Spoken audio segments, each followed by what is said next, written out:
नमस्कार करूँगा सीधा श्री हाजी जी से आग्रह करूँगा कि वो मंच पे आए और अपना प्रवचन शुरू करें। श्री हाजी।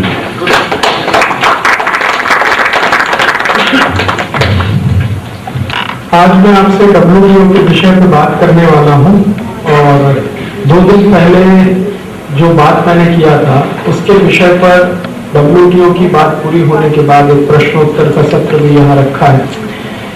आपको मालूम है 2 दिन पहले एस्टोरिया होटल में जब हम बात करने के लिए मिले थे तो समय की कमी होने के कारण विषय तो मैंने आपके सामने रखा था लेकिन प्रश्नोत्तर नहीं हो पाए थे।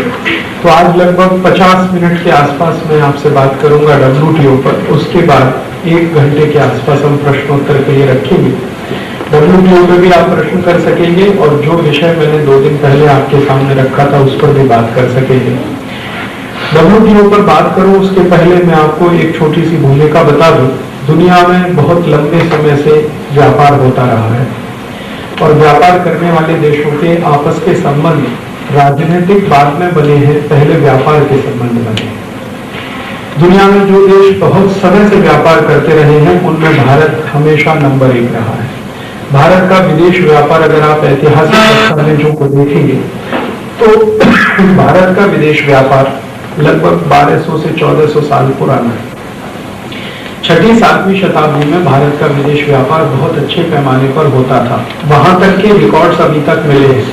हो सकता है थोड़े दिन के बाद ऐसे भी रिकॉर्ड्स मिल जाएं जो बताएं कि भारत का व्यापार शायद 2000 वर्ष पुराना हो सकता है। भारत जैसे ही दुनिया का एक बहुत बड़ा देश है चीन, उसका भी विदेश व्यापार बहुत पुराना है और चीन और भारत ने मिलकर दुनिया के देशों में सबसे ज्यादा व्यापार किया है। अफ्रीकी देशों के साथ, अरब देशों के साथ और बाद में यूरोपीय देशों के साथ। विदेश व्यापार में और भी बहुत सारे देश हैं जो समय समय पर आते रहे हैं, फिर खत्म होते रहे, फिर आते रहे, ऐसे चलता रहा। लेकिन 2 देशों की उपस्थिति बहुत लंबे समय तक रही है। आप जानते हैं कि जब विदेश व्यापार होता है तो उसमें कुछ झगड़े भी होते हैं, आपस के झगड़े होते हैं। सबसे ज्यादा झगड़े होते हैं आज की दुनिया में वो टैक्स को लेकर। एक देश का सामान दूसरे देश की सीमा में जाता है तो जो सरकार है वो अपने लोगों की रक्षा करने के लिए, अपने उद्योगों को बचाने के लिए, अपने व्यापार, अपने मार्केट को बचाने के लिए बाहर से आने वाले सामानों पर अक्सर कस्टम ड्यूटीज लगाते हैं। ये कस्टम ड्यूटीज बदलती रहती है। कभी किसी देश ने 100% लगाई तो किसी ने 200%, किसी ने 300%। भारत एक ऐसा देश रहा जिसने बहुत ऊंचे समय तक, बहुत लंबे समय तक बहुत ऊंची कस्टम ड्यूटी लगा के रखी थी। अमेरिका ने भी काफी दिनों तक ऐसा किया था, कनाडा ने भी किया था, यूरोप के देशों ने भी किया था। तो कस्टम ड्यूटी के बहुत झगड़े होते हैं। एक दूसरे झगड़े क्या होते हैं, क्वांटिटेटिव रिस्ट्रिक्शंस के बहुत झगड़े होते हैं। एक देश में आप कुछ सामान लेके गए तो उन्होंने कहा कि भाई इससे ज्यादा आप नहीं बेच सकते, बेचेंगे तो फिर झगड़े शुरू होते हैं। तो अक्सर क्वांटिटी को लेकर और टैक्स को लेकर झगड़े होते हैं। तो ये क्वांटिटी और टैक्स के झगड़ों का निपटारा करने के लिए दुनिया के बहुत सारे देशों ने आपस में मिल बैठकर एक संस्था बनाई थी 1948 में। वो संस्था का नाम था GATT, journal agreement on trade and tariff. ये संस्था बनाने के पहले की एक छोटी सी घटना आप सबको बता दूं कि आपको मालूम है 1945 में दूसरा विश्व युद्ध खत्म हुआ था। 39 में शुरू हुआ था, 45 में खत्म हुआ था और दूसरे विश्व युद्ध में सबसे ज्यादा बर्बादी यूरोप के देशों की हुई थी। बहुत तकलीफ आई थी यूरोप के देशों को।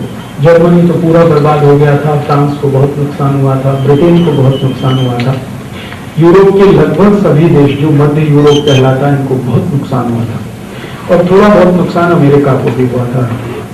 और अगर माने रूस को हम एशिया में थोड़ा बहुत माने, क्योंकि रूस का कुछ हिस्सा एशिया में, कुछ यूरोप में है, तो रूस को भी बहुत नुकसान हुआ था एक एशिया देश के रूप में। और भारत को भी बहुत नुकसान हुआ था क्योंकि भारत का बहुत सारा पैसा अंग्रेजों ने सेकेंड वर्ल्ड वॉर में इस्तेमाल किया था।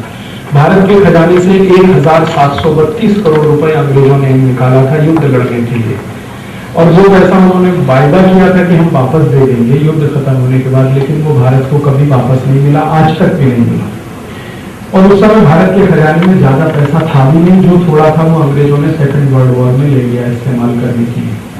भारत जब स्वतंत्र हुआ तो भारत के खजाने में पैसा बिल्कुल ना के बराबर था और जो था तो उसमें से 55 करोड़ पाकिस्तान चला गया, थोड़ा बहुत हमारे हिस्से में था। तो सेकंड वर्ल्ड वॉर जब हुआ, सेकंड वर्ल्ड वॉर में बहुत नुकसान हुआ था यूरोप के देशों को। तो यूरोपियन देशों ने आपस में मिलकर एक संधि किया था, वो आज भी वहां पर है और वो संधि का अर्थ था नो वॉर पैक्ट। यूरोप के देश आपस में किसी के साथ युद्ध नहीं करेंगे भविष्य में। बाद में अमेरिका भी उसमें शामिल हो गया और अमेरिका और यूरोप के देशों ने मिलकर तय किया कि हम एक दूसरे पर हमला नहीं करेंगे। लेकिन इन देशों ने आपस में बैठकर एक और बात पर बहस किया कि अब इन देशों को फिर से जिंदा करना है, यूरोप के देशों को और अमेरिका को भी अपनी स्थिति अच्छी बनानी है, तो क्या किया जाए। तो इन देशों ने मिलकर तय किया कि भाई हमको थोड़ा फ्री ट्रेड पे ध्यान देना चाहिए, आने जाने वाले सामान मुक्त तरीके से एक दूसरे देश में आए जाए तो शायद व्यापार बढ़ेगा, उससे पूंजी पैदा होगी तो हमारी गरीबी कुछ कम हो सकती है, उद्योगों के लिए स्थिति सुधर सकती है। और दूसरा इन देशों ने यह भी तय किया था कि हमको वॉर प्रोडक्शन माने वॉर इंडस्ट्री को थोड़ा बढ़ाना चाहिए, हथियार उद्योग को आगे लाना चाहिए, क्योंकि इसमें प्रॉफिट मार्जिन बहुत है। तो यूरोप और अमेरिका के देशों ने आपस में जब मिलकर नो वॉर पैक्ट किया और उसके बाद एक दूसरा फैसला किया कि हमें हथियारों का उत्पादन बढ़ाना चाहिए, तो एक प्रश्न पैदा हुआ कि हम आपस में युद्ध नहीं करेंगे तो हथियार कहाँ बिकेंगे। तो फिर हथियार बेचने के लिए तीसरी दुनिया के देश, जिनको दुर्भाग्य से तीसरी दुनिया कहा जाता है, वैसे कोई तीसरी दुनिया है नहीं, सब एक ही दुनिया में रहते, तो ये जो डेवलपिंग कंट्रीज थे इनको फिर उन्होंने प्ले ग्राउंड बनाना शुरू किया, बैटल फील्ड बनाना शुरू किया। और मैंने इस पर बहुत रिसर्च किया है। 1945 के सेकेंड वर्ल्ड वॉर के बाद अमेरिका और यूरोप में कोई युद्ध नहीं हुआ, अमेरिका और यूरोप की जमीन पर कोई युद्ध नहीं हुआ, लेकिन गरीब देशों की जमीन पर 345 युद्ध हो चुके हैं 1945 से आज तक। लेटेस्ट जिसमें मैंने शामिल किया हुआ है इराक का युद्ध, जो अभी भी चल रहा है। 345 युद्ध हो चुके हैं और अरबों खरबों डॉलर के हथियार इसमें बिके हैं, और ये हथियार ज्यादातर अमेरिकी और यूरोपियन कंपनियों के हैं। बहुत पैसा इनको मिला है और बहुत पैसा इन्होंने बनाया। एक ये दिखता है, जब ये बातें चल रही थी तब एक बात और भी चल रही थी कि आर्थिक रूप से पूरी तरह जो देश तबाह हो गए हैं इनको वापस खड़ा करना है, तो इसके लिए कोई संस्थाएं ऐसी बननी चाहिए जो आसानी से कर्ज दे सकें। तो एक संस्था बनी, उसका नाम रखा गया वर्ल्ड बैंक, जागतिक बैंक, विश्व बैंक। फिर एक दूसरी संस्था बनी कि तात्कालिक किसी देश को मदद की जरूरत हो तो उसके लिए एक और संस्था बननी चाहिए, तो एक संस्था बनी IMF, इंटरनेशनल मॉनेटरी फंड। फिर बना इंटरनेशनल फाइनेंशियल कॉर्पोरेशन। ऐसे कर करके कई संस्थाएं बनी। अंत में जो संस्था बनी, सबसे अंत में उसका नाम था गेट। गेट का उद्देश्य ये था कि देशों के बीच जो व्यापार चलता है, खासकर विदेश व्यापार, इसमें जो झगड़े हैं टैक्स के और क्वांटिटी के, उन झगड़ों का निपटारा होना है। कोई तो एक ऐसा प्लेटफॉर्म चाहिए, तो उसके लिए ये बना। इस संस्था को जब बनाया गया 1948 में, तो इसको बनाने वाले 23 देश थे। गेट संस्था जब बनी तो उसके 23 देश फाउंडिंग मेंबर्स कहिए वो थे। उनमें से एक भारत था। भारत इसका मूलभूत सदस्य था। बना जब संस्था उस दिन भारत इसका सदस्य था। अमेरिका इसका एक सदस्य था उसी दिन। ब्रिटेन इसका एक सदस्य था उसी दिन। फ्रांस इसका एक सदस्य था उसी दिन। जर्मनी इसका एक सदस्य था उसी दिन। चीन नहीं था। चीन नहीं था, जापान नहीं था, कनाडा नहीं था, कोरिया नहीं था, इंडोनेशिया नहीं था, मलेशिया नहीं था, अफ्रीका नहीं था, बहुत सारे देश नहीं थे। सिर्फ 23 देश इसमें शामिल हुए। इन 23 देशों ने मिलकर एक ट्रीटी किया था जिसको गेट कहा गया। और इस ट्रीटी में दो ही बातें थी। एक तो इन 23 देशों का आपस का जो व्यापार है उसमें टैक्स कम से कम हो ताकि किसी दूसरे देश के व्यापार पर दुष्प्रभाव ना पड़े, और क्वांटिटी के रिस्ट्रिक्शंस इस तरह से लगाए जाए ताकि ये 23 देशों की वस्तुओं का एक दूसरे देशों में आसानी से प्रवाह हो सके। यह संस्था धीरे धीरे बढ़ती गई और आगे आगे इसमें कई नए नए मेंबर आते गए। लगभग 30 साल के इतिहास में इस संस्था में 50 से ज्यादा और देश मेंबर हो गए, तो कुल मिला के 83 मेंबर हो गए। फिर आगे और 5 साल में धीरे धीरे बढ़ के 90 से ज्यादा मेंबर हो गए। फिर ऐसे इसकी संख्या बढ़ती रही। आज अगर उसकी संख्या हम देखें तो दुनिया के 126 देश इस संस्था के मेंबर हैं। ये संस्था ने 1948 से लेकर 1986 तक बहुत अद्भुत काम किया, ईमानदारी से बहुत अद्भुत काम किया। और काम क्या था? आपस के जो झगड़े होते हैं उनका निपटारा करने का काम, दो देशों के बीच या दो से ज्यादा देशों के बीच। 1986 तक ये संस्था बहुत अच्छे से काम करती रही, लेकिन 1986 के बाद इस संस्था में एक तकलीफ आना शुरू हुई। और वो तकलीफ क्या थी? तो तकलीफ आई थी, आपको याद है 1970 में ऑयल क्राइसिस हुई थी दुनिया। और ऑयल क्राइसिस जो हुई थी उसमें आप सब जानते हैं मुझसे ज्यादा, तेल के दाम बहुत बढ़ गए थे और इतने बढ़ गए थे कि वर्ल्ड इकोनॉमी खत्म होने की स्थिति में आई थी। तब कुछ देशों को इंटरवीन करना पड़ा था, और उस इंटरवेंशन का परिणाम यह हुआ कि एक संस्था बनी जिसका नाम है ओपेक, जो पेट्रोलियम पैदा करने के संस्थाएं जो बने देश है उनका एक ग्रुप बना, ओके। तो ये ऑयल क्राइसिस ने पूरी दुनिया में एक भयंकर किस्म का रिसेशन पैदा कर दिया, आर्थिक मंदी पैदा हो गई। और वो आर्थिक मंदी सबसे ज्यादा अमेरिका और यूरोप के लिए थी, उनकी कंपनियों के लिए। तो अमेरिका और यूरोप के देशों की सरकारों के मंत्रियों ने आपस में बैठकर ये सोचना शुरू किया कि इस आर्थिक मंदी से जूझने के लिए क्या किया जाए। अमेरिका में आप जानते हैं कि बेरोजगारी बहुत ही सेंसिटिव मुद्दा है। अमेरिका में इतना सेंसिटिव मुद्दा है बेरोजगारी कि कोई राष्ट्रपति चुनाव हार सकता है और कोई जीत सकता है सिर्फ एक मुद्दे पर, वो है बेरोजगारी। भारत जैसे देशों में बेरोजगारी बिल्कुल मुद्दा ही नहीं है। भारत की कोई भी सरकार आए और चली जाए, बेरोजगारी कभी मुद्दा नहीं होता। हमारे यहाँ 1 करोड़ लोग भी बेरोजगार हो जाए तो कोई सरकार गिरने का तो प्रश्न छोड़ दो, किसी सरकार के मंत्री के पेट का पानी भी नहीं हिलता।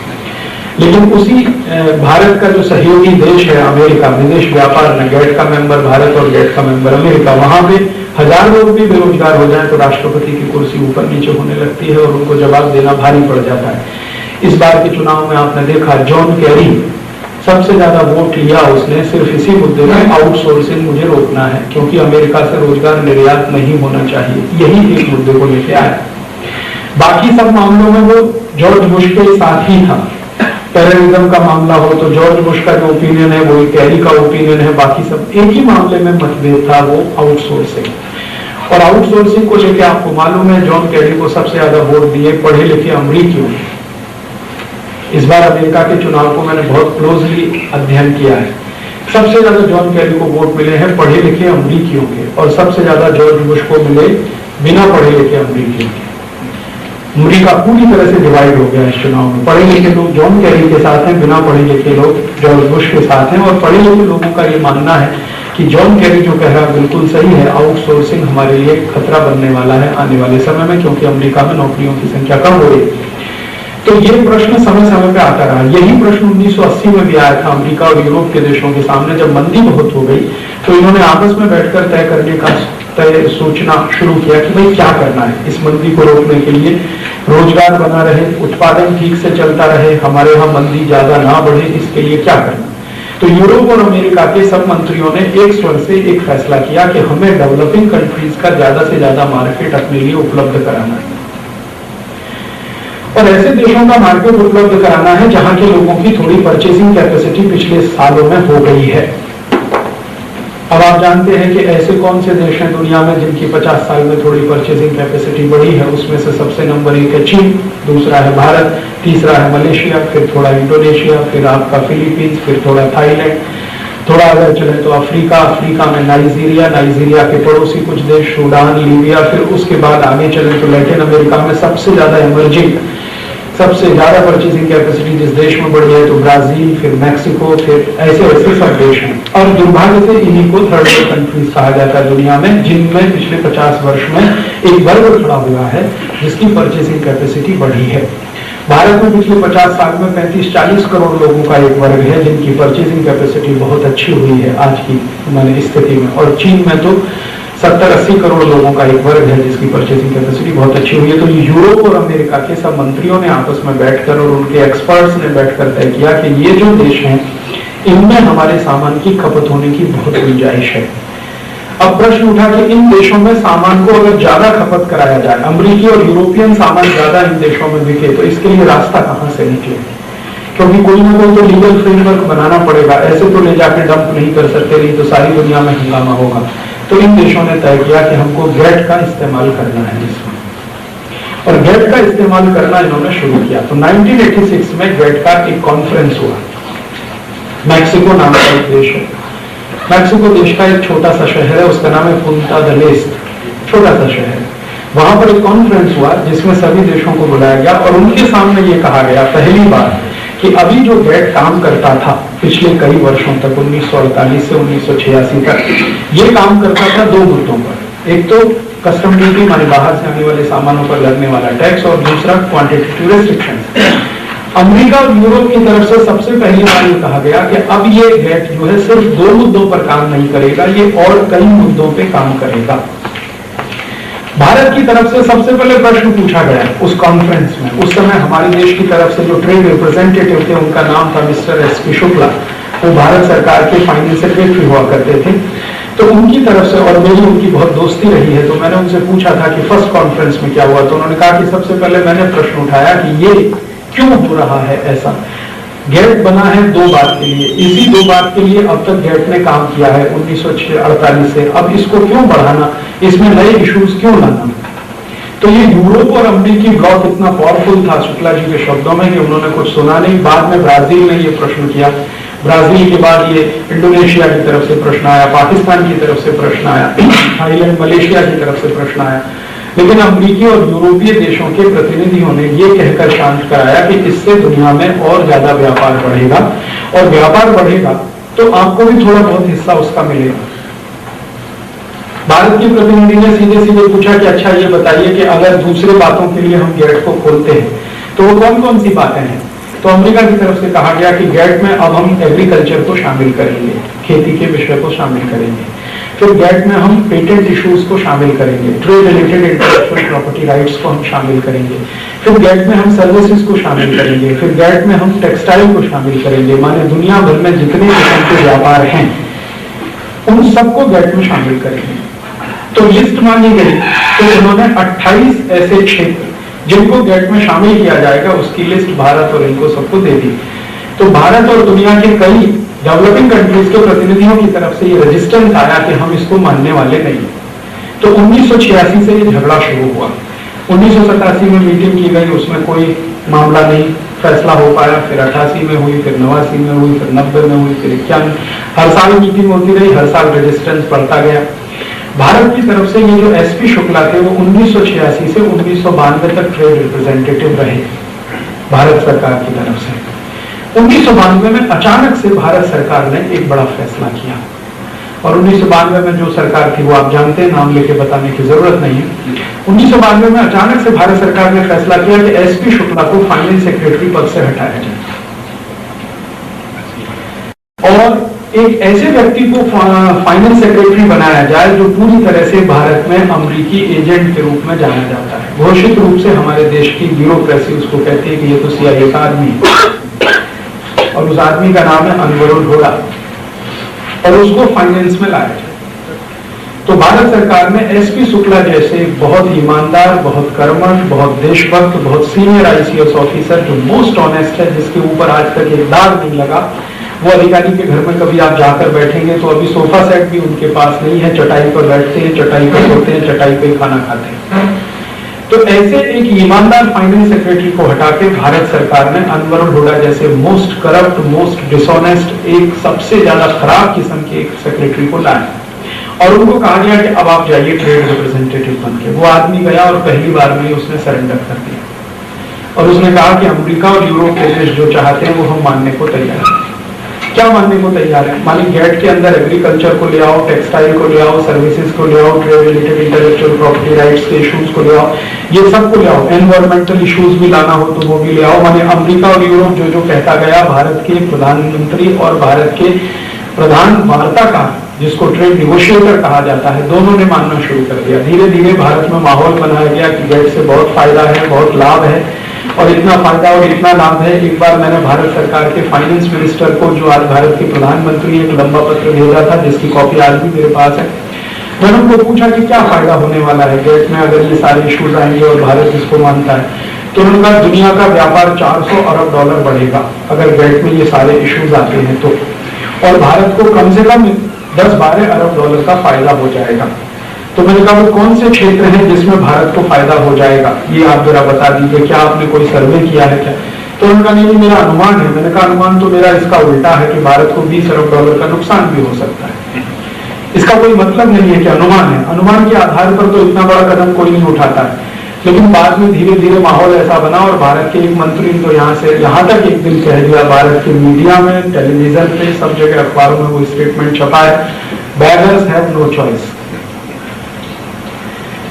और यहां तक आके फिर भारत सरकार ने एक दिन 15 दिसंबर 1994 को गेट करार साइन कर दिया। गेट करार साइन करने का माने अमेरिका और यूरोप के देशों ने जो नए विषय को गेट में लाने के लिए एक प्रपोजल बनाया था जिसको गेट करार कहा गया, डंकन ड्राफ्ट कहा गया, वो भारत सरकार ने स्वीकार कर लिया। और स्वीकार करने के बाद भारत सरकार ने ये कहना शुरू कर दिया कि अब तो हमने साइन कर दिया है, इसलिए अब हमारी मजबूरी है, हमको वो सब मानना है जो इसमें लिखा गया है। जो भारत सरकार ने करार साइन किया उसकी कॉपी में मेरे साथ लाया हूं। ये वो करार है जिसको सरकार ने साइन किया है। और मुझे बहुत दुख के साथ ये बात कहनी पड़ती है कि जिस दिन ये साइन हुआ उस दिन इसकी कॉपी भारत के पार्लियामेंट में नहीं थी। कॉपी भारत के पार्लियामेंट में नहीं थी। मैंने, मेरे कुछ मित्र हैं जो मेंबर ऑफ पार्लियामेंट हैं, उनको कहा कि इसकी कॉपी मुझे चाहिए जो सरकार ने साइन किया। तो मैंने कहा हम लोकसभा में सवाल करेंगे। सवाल किया गया तो पता चला बाद में कॉपी मिलेगी। फिर भारत के 2-3 चीफ मिनिस्टर्स जो मेरे अपने व्यक्तिगत परिचित हैं उनको मैंने कहा, तो उन्होंने कॉपी नहीं देखी है गेट करार और सरकार ने साइन कर। और दुर्भाग्य से ये पहला ऐसा करार है जो भारत की संसद ने मंजूर किया जिस पर कोई बहस नहीं हुई। करार पहले साइन हुआ, बहस बाद में। और इससे भी बड़ा दुर्भाग्य यह है कि भारत की संसद में इस पूरे गेट करार पर कुल मिलाकर आज की तारीख पर मात्र 11 घंटे बहस हुई। मात्र 11 घंटे। 11 घंटे में भी आधे से ज्यादा समय मारामारी में चला गया। आपने कभी टेलीविजन तो देखा होगा भारत की संसद कैसे चलती है। दुबई का मछली बाजार उससे ज्यादा अच्छा चलता है। हमारे देश की संसद की हालत उससे भी ज्यादा खराब है। ये कहते हुए मुझे बहुत तकलीफ होती है, लेकिन मुझे ये कहना पड़ता है। और हमारे देश की संसद में शोर ज्यादा होता है, बहस बहुत कम होती है। उसका कारण क्या है कि भारत की संसद में आने वाले सांसद बहुत सारे तो ऐसे हैं जो कभी स्कूल नहीं गए, कभी कॉलेज नहीं गए, और 117 सांसद ऐसे हैं जो नोटेड हिस्ट्री शीटर हैं। कभी किसी का जेब काटा है उन्होंने, किसी का मर्डर किया है, किसी के साथ बलात्कार किया है, किसी के घर में डकैतियां डाली हैं, और वो पार्लियामेंट के एमपी हैं। और एमपी के नहीं, अब तो मिनिस्टर बन के बैठे हैं जिनके खिलाफ 18 वारंट। ऐसे भारत में कई मिनिस्टर हैं। और हमारे देश की सरकार को शर्म नहीं आती है कि अभी 2 दिन पहले एक ऐसे मंत्री को वापस बुलाया जिसके खिलाफ वारंट जारी हुआ था, जिसने 10 लोगों का मर्डर करवाया। वो अभी फिर मंत्री बनाया है कल भारत में। तो ऐसे लोग जब हमारी संसद में जाएंगे, इस क्वालिटी के लोग पार्लियामेंट में जाएंगे, तो उनसे आप ये अपेक्षा मत करिए कि वो गेट करार पर कोई बात करेंगे। गेट के फिर मैंने एक दिन क्या किया कि ये गेट करार की कॉपी मंगाया जिनीवा से। आप जानते हैं WTO जो संस्था अभी बनी है, गेट के आगे जो संस्था बनी वो WTO है। गेट के सारे एग्रीमेंट उसमें शामिल कर लिए गए और ये WTO हो गया है। अब गेट सब उसके एडिटर इन चीफ हैं इस समय। उनको मैंने कहा कि आप किसी तरह, और कहा कि देखो ये गेट करार है, इसका जरा अभ्यास आप करिए कि संसद में इस पर कुछ बहस होने वाली है, प्रश्न होने वाले हैं। तो जितने एमपीज को मैंने दिया उसमें से 70 से 80% ने वापस दे दिया। मैंने पूछा क्यों आप वापस दे रहे? उन्होंने कहा ये समझता नहीं है। तो मैंने कहा एक ट्यूटर रख लीजिए, क्योंकि सरकार आपको जितनी सैलरी देती है उसमें एक अंग्रेजी का अच्छा ट्यूटर आप रख सकते हैं, वो ट्यूटर आपको पढ़ा देगा। तो उनका अपने को फुर्सत नहीं है ये सब पढ़ने की, सुनने की, समझने की। ऐसी स्थिति में संसद में कुछ हो नहीं सकता था। फिर हम लोगों ने सोचा अब क्या करना, संसद कुछ करने को तैयार नहीं। तो हमने सोचा हम इसका अभ्यास करें, अभ्यास करके जो कुछ समझ में आता है वो लोगों को समझाने की कोशिश करें, उसमें से कोई रास्ता नहीं। तो मैंने पर्सनली इसका अभ्यास करना शुरू किया। 10 साल में अभ्यास करता रहा, तब जाके मुझे मालूम है कि ये करार है। क्योंकि ये एक छोटा सा करार है जिसमें करीब 578 पेज है, लेकिन इतना करार पढ़ने के लिए 22,000 पेज पढ़ने पड़े मुझे, जो इसके रेफरेंसेस में है। इसमें रेफरेंसेस बहुत है और ऐसे ऐसे रेफरेंसेस हैं।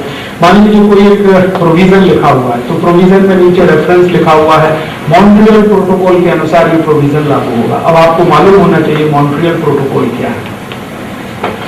फिर ऐसे ही पता चला कि इसमें लिखा हुआ है। तो एक जब ये गेट बना था, गेट के पहले एक संस्था थी, उसका नाम था ITO, इंटरनेशनल ट्रेड ऑर्गेनाइजेशन का। वो संस्था करीब 3-3.5 साल चली थी। लीग ऑफ नेशंस बना था यूनाइटेड नेशन के पहले, तो लीग ऑफ नेशंस के पैरेलल ये संस्था बनी थी ITO। तो इसमें बहुत सारे प्रोविजन है जो ITO के अनुसार है, तो फिर ITO पढ़ना पड़ा। फिर इसमें कई प्रोविजन है, पेरिस कन्वेंशन का उसमें जिक्र है, तो पेरिस कन्वेंशन पूरा पढ़ना पड़ा, वही 1200 पेज का है पेरिस कन्वेंशन। तो ऐसे इसमें रेफरेंसेस बहुत है। तो रेफरेंसेस पढ़ते पढ़ते मुझे 10 साल हुआ, उसके बाद समझ में आया कि ये करार कितना खतरनाक है। फिर मैंने मेरा सिर पीटना शुरू किया कि मुझे 10 साल लगा ये सब पढ़ने समझने में, जबकि मैं मानता हूँ मेरी अंग्रेजी कम से कम भारत के सांसदों से अच्छी है। जो भारत के मेंबर ऑफ पार्लियामेंट है उनसे थोड़ी बेहतर अंग्रेजी में जानता हूँ, क्योंकि काफी दिन अंग्रेजी में पढ़ता लिखता रहा हूँ। तब मुझे 10 वर्ष लगा, तो इनसे मैं क्या अपेक्षा कर सकता हूँ कि ये समझेंगे, सुनेंगे, मानेंगे। फिर मैंने इस बात को लेकर भारत की ब्यूरोक्रेसी के बीच में एक कैंपेन चलाने की कोशिश की, लेकिन सबका एक ही जवाब आया कि देखिए हम तो नौकर हैं, हमारा मालिक तो ये पॉलिटिशियंस है, ये जो आदेश करेगा हम वही कर देंगे, हमें मालूम है कि ये देश के हित में नहीं है, बहुत खराब है। ऐसे कई ब्यूरोक्रेट्स मुझे मिले, नाम भी चाहूं तो मैं ले सकता हूं, जैसे एसपी शुक्ला का तो मैंने नाम लिया, एक बहुत अच्छे भारत में ब्यूरोक्रेट रहे मुचकुंद दुबे। मुचकुंद दुबे आप जानते, बहुत समय तक फॉरेन सेक्रेटरी रहे भारत सरकार में। उन्होंने मुझे कहा कि देखो राजीव, भारत सरकार ने भारत के लोगों को जान मार खत्म करने के लिए एग्रीमेंट साइन कर दिया, ये उनके शब्द थे मुचकुंद दुबे के। तो मुचकुंद दुबे की मदद से और भी कई ब्यूरोक्रेट्स को मैं मिला, उन्होंने अच्छे अच्छे लोगों को बुलाया। सुनील अरोड़ा एक बड़े ब्यूरोक्रेट हैं भारत देश में, फिर ऐसे बहुत सारे लोग हैं, कम से कम 300 साढ़े 300 ब्यूरोक्रेट्स हैं जिनके मन में देशभक्ति है, देश भावना है, चाहते हैं कि कुछ अच्छा हो, लेकिन वो कहते हैं कि हम तो नौकर हैं, पॉलिटिशियंस जो ऑर्डर करेंगे हमें वही करना है। तो ये इस तरह से इस बैकग्राउंड में ये एग्रीमेंट साइन हो गया। अब इस एग्रीमेंट की प्रॉब्लम्स क्या है जो मैं आपसे शेयर करना चाहता हूँ। सबसे बड़ी प्रॉब्लम इसके पहले ही पन्ने पे, इसलिए मैं आपको वो पढ़ के सुनाना चाहता हूँ। इसमें लिखा हुआ है, no single element of this draft final act, माने WTO agreement, no single element of this draft final act can be considered as agreed till the total package is agreed. पहले ही पन्ने के सेकंड पैराग्राफ में लिखा, माने इस पूरे ड्राफ्ट का, गेट एग्रीमेंट का तब तक एक हिस्सा भी माना नहीं जाएगा जब तक पूरा का पूरा आप नहीं मानते, अर्थात इसका कोई हिस्सा आप छोड़ नहीं सकते। मान लीजिए आपको ऐसा लगता है कि ये हिस्सा भारत के हित के बहुत विरुद्ध है, आप उसे छोड़ नहीं सकते, आपको तो वो स्वीकार करना, क्योंकि ये पूरा पैकेज आपको स्वीकार करना। उसके बाद इससे भी आगे जो खराब खराब बातें इसमें लिखी हुई हैं, इसी का चैप्टर नंबर 1 है और उसका आर्टिकल नंबर 16 है। वो ये कहता है, अब वो बहुत लंबा आर्टिकल है लेकिन मैं 1 मिनट में उसका हिंदी में जिस्ट आपको बता देता हूँ। वो ये कहता है कि इस ड्राफ्ट का एक भी प्रोविजन लागू करने में आपके देश का कानून, आपके देश का नियम और आपके देशों की व्यवस्थाएं आपको बदलनी पड़े तो आप बदलिए, कोई छोड़ मतलब। आर्टिकल 16 कहता है, पहले चैप्टर का आर्टिकल 16 कहता है कि इस ड्राफ्ट के किसी भी प्रोविजन को लागू करने में आपके देश का नियम, आपके देश का कानून, रूल्स, रेगुलेशन, एक्ट, तीनों आपको बदलने पड़े तो बदलिए, ड्राफ्ट नहीं बदलने। माने ड्राफ्ट का कोई प्रोविजन आपको ऐसा लगता है कि भारत के संविधान के विरुद्ध है तो भारत का संविधान बदल दीजिए, ये प्रोविजन नहीं बदल सकते। पहली बात, no single element of this draft final act can be considered as agreed till the total package is agreed, ये खतरनाक। और दूसरा 16 आर्टिकल 16 पैरा फर्स्ट चैप्टर 1 वो ये कहता है कि आप कुछ भी करिए, इसको लागू करिए। आपके देश का संविधान कहता है कि ऐसा होना चाहिए, गैट कहता है नहीं, इसके विरुद्ध होना चाहिए, तो गैट को मानिए, संविधान को छोड़। हमारे देश की संसद ने मान लीजिए भारत के भले के लिए कोई कानून बनाया और वो कानून 50 साल से चलता है, उसके परिणाम भी बहुत अच्छे हैं और वो कानून गैट के विरुद्ध आता है, तो गैट कहता है कि आप उस कानून को खत्म कर दीजिए। गैट जो कहता है वैसा कानून नहीं। इसका मतलब क्या है? इसका मतलब यह है कि आपकी संसद की कानून बनाने की ताकत अब कुछ भी नहीं है गैट के सामने। इसका अर्थ यह है कि पार्लियामेंट की सॉवरेनिटी खत्म हो गई अब गैट के सामने। इसका अर्थ यह है कि 1 जनवरी 2005 जब से ये लागू होगा, उस दिन के बाद 15 अगस्त और 26 जनवरी मनाना सिवाय झूठ के और कुछ नहीं होगा। क्योंकि 15 अगस्त और 26 जनवरी का मतलब क्या है कि आप सॉवरेन कंट्री हैं, लेकिन आपकी सॉवरेनिटी तो खत्म हो गई। और मेरा मानना यह है कि 1 जनवरी 2005 के बाद गवर्नमेंट ऑफ इंडिया की हालत WTO के म्युनिसिपल कॉर्पोरेशन जैसी होने वाली है। माने WTO को मान लीजिए बड़ी सरकार और उसका कोई म्युनिसिपल कॉर्पोरेशन, वो यूनियन ऑफ इंडिया हो जाएगा। इसकी शर्तें हैं जो बहुत ही खराब है। इसमें मैं आपसे कहता हूं 28 चैप्टर हैं, हर एक चैप्टर में 50, 60, 65, 70, 80 ऐसी शर्तें हैं। कुल शर्तें मैंने जोड़ी हैं 2000 से ज्यादा।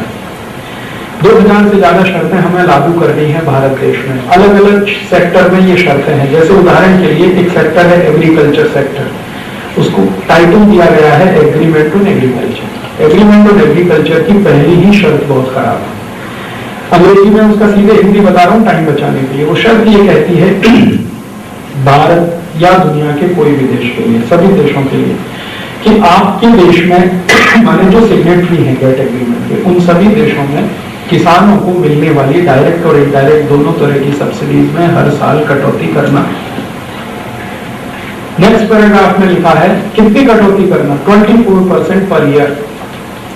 अर्थात भारत की सरकार किसानों को अगर कोई सब्सिडी दे रही है तो हर साल उसमें 24% कम करना। जैसे मान लीजिए हम 100 रुपए की सब्सिडी देते, पहले साल 24% कम करके 76 रुपए की करना, अगले साल जो बची हुई है उसका 24% कम करना, फिर तीसरे साल जो है उसका 24% कम करना, माने 6-7 साल में सब्सिडी खत्म करना।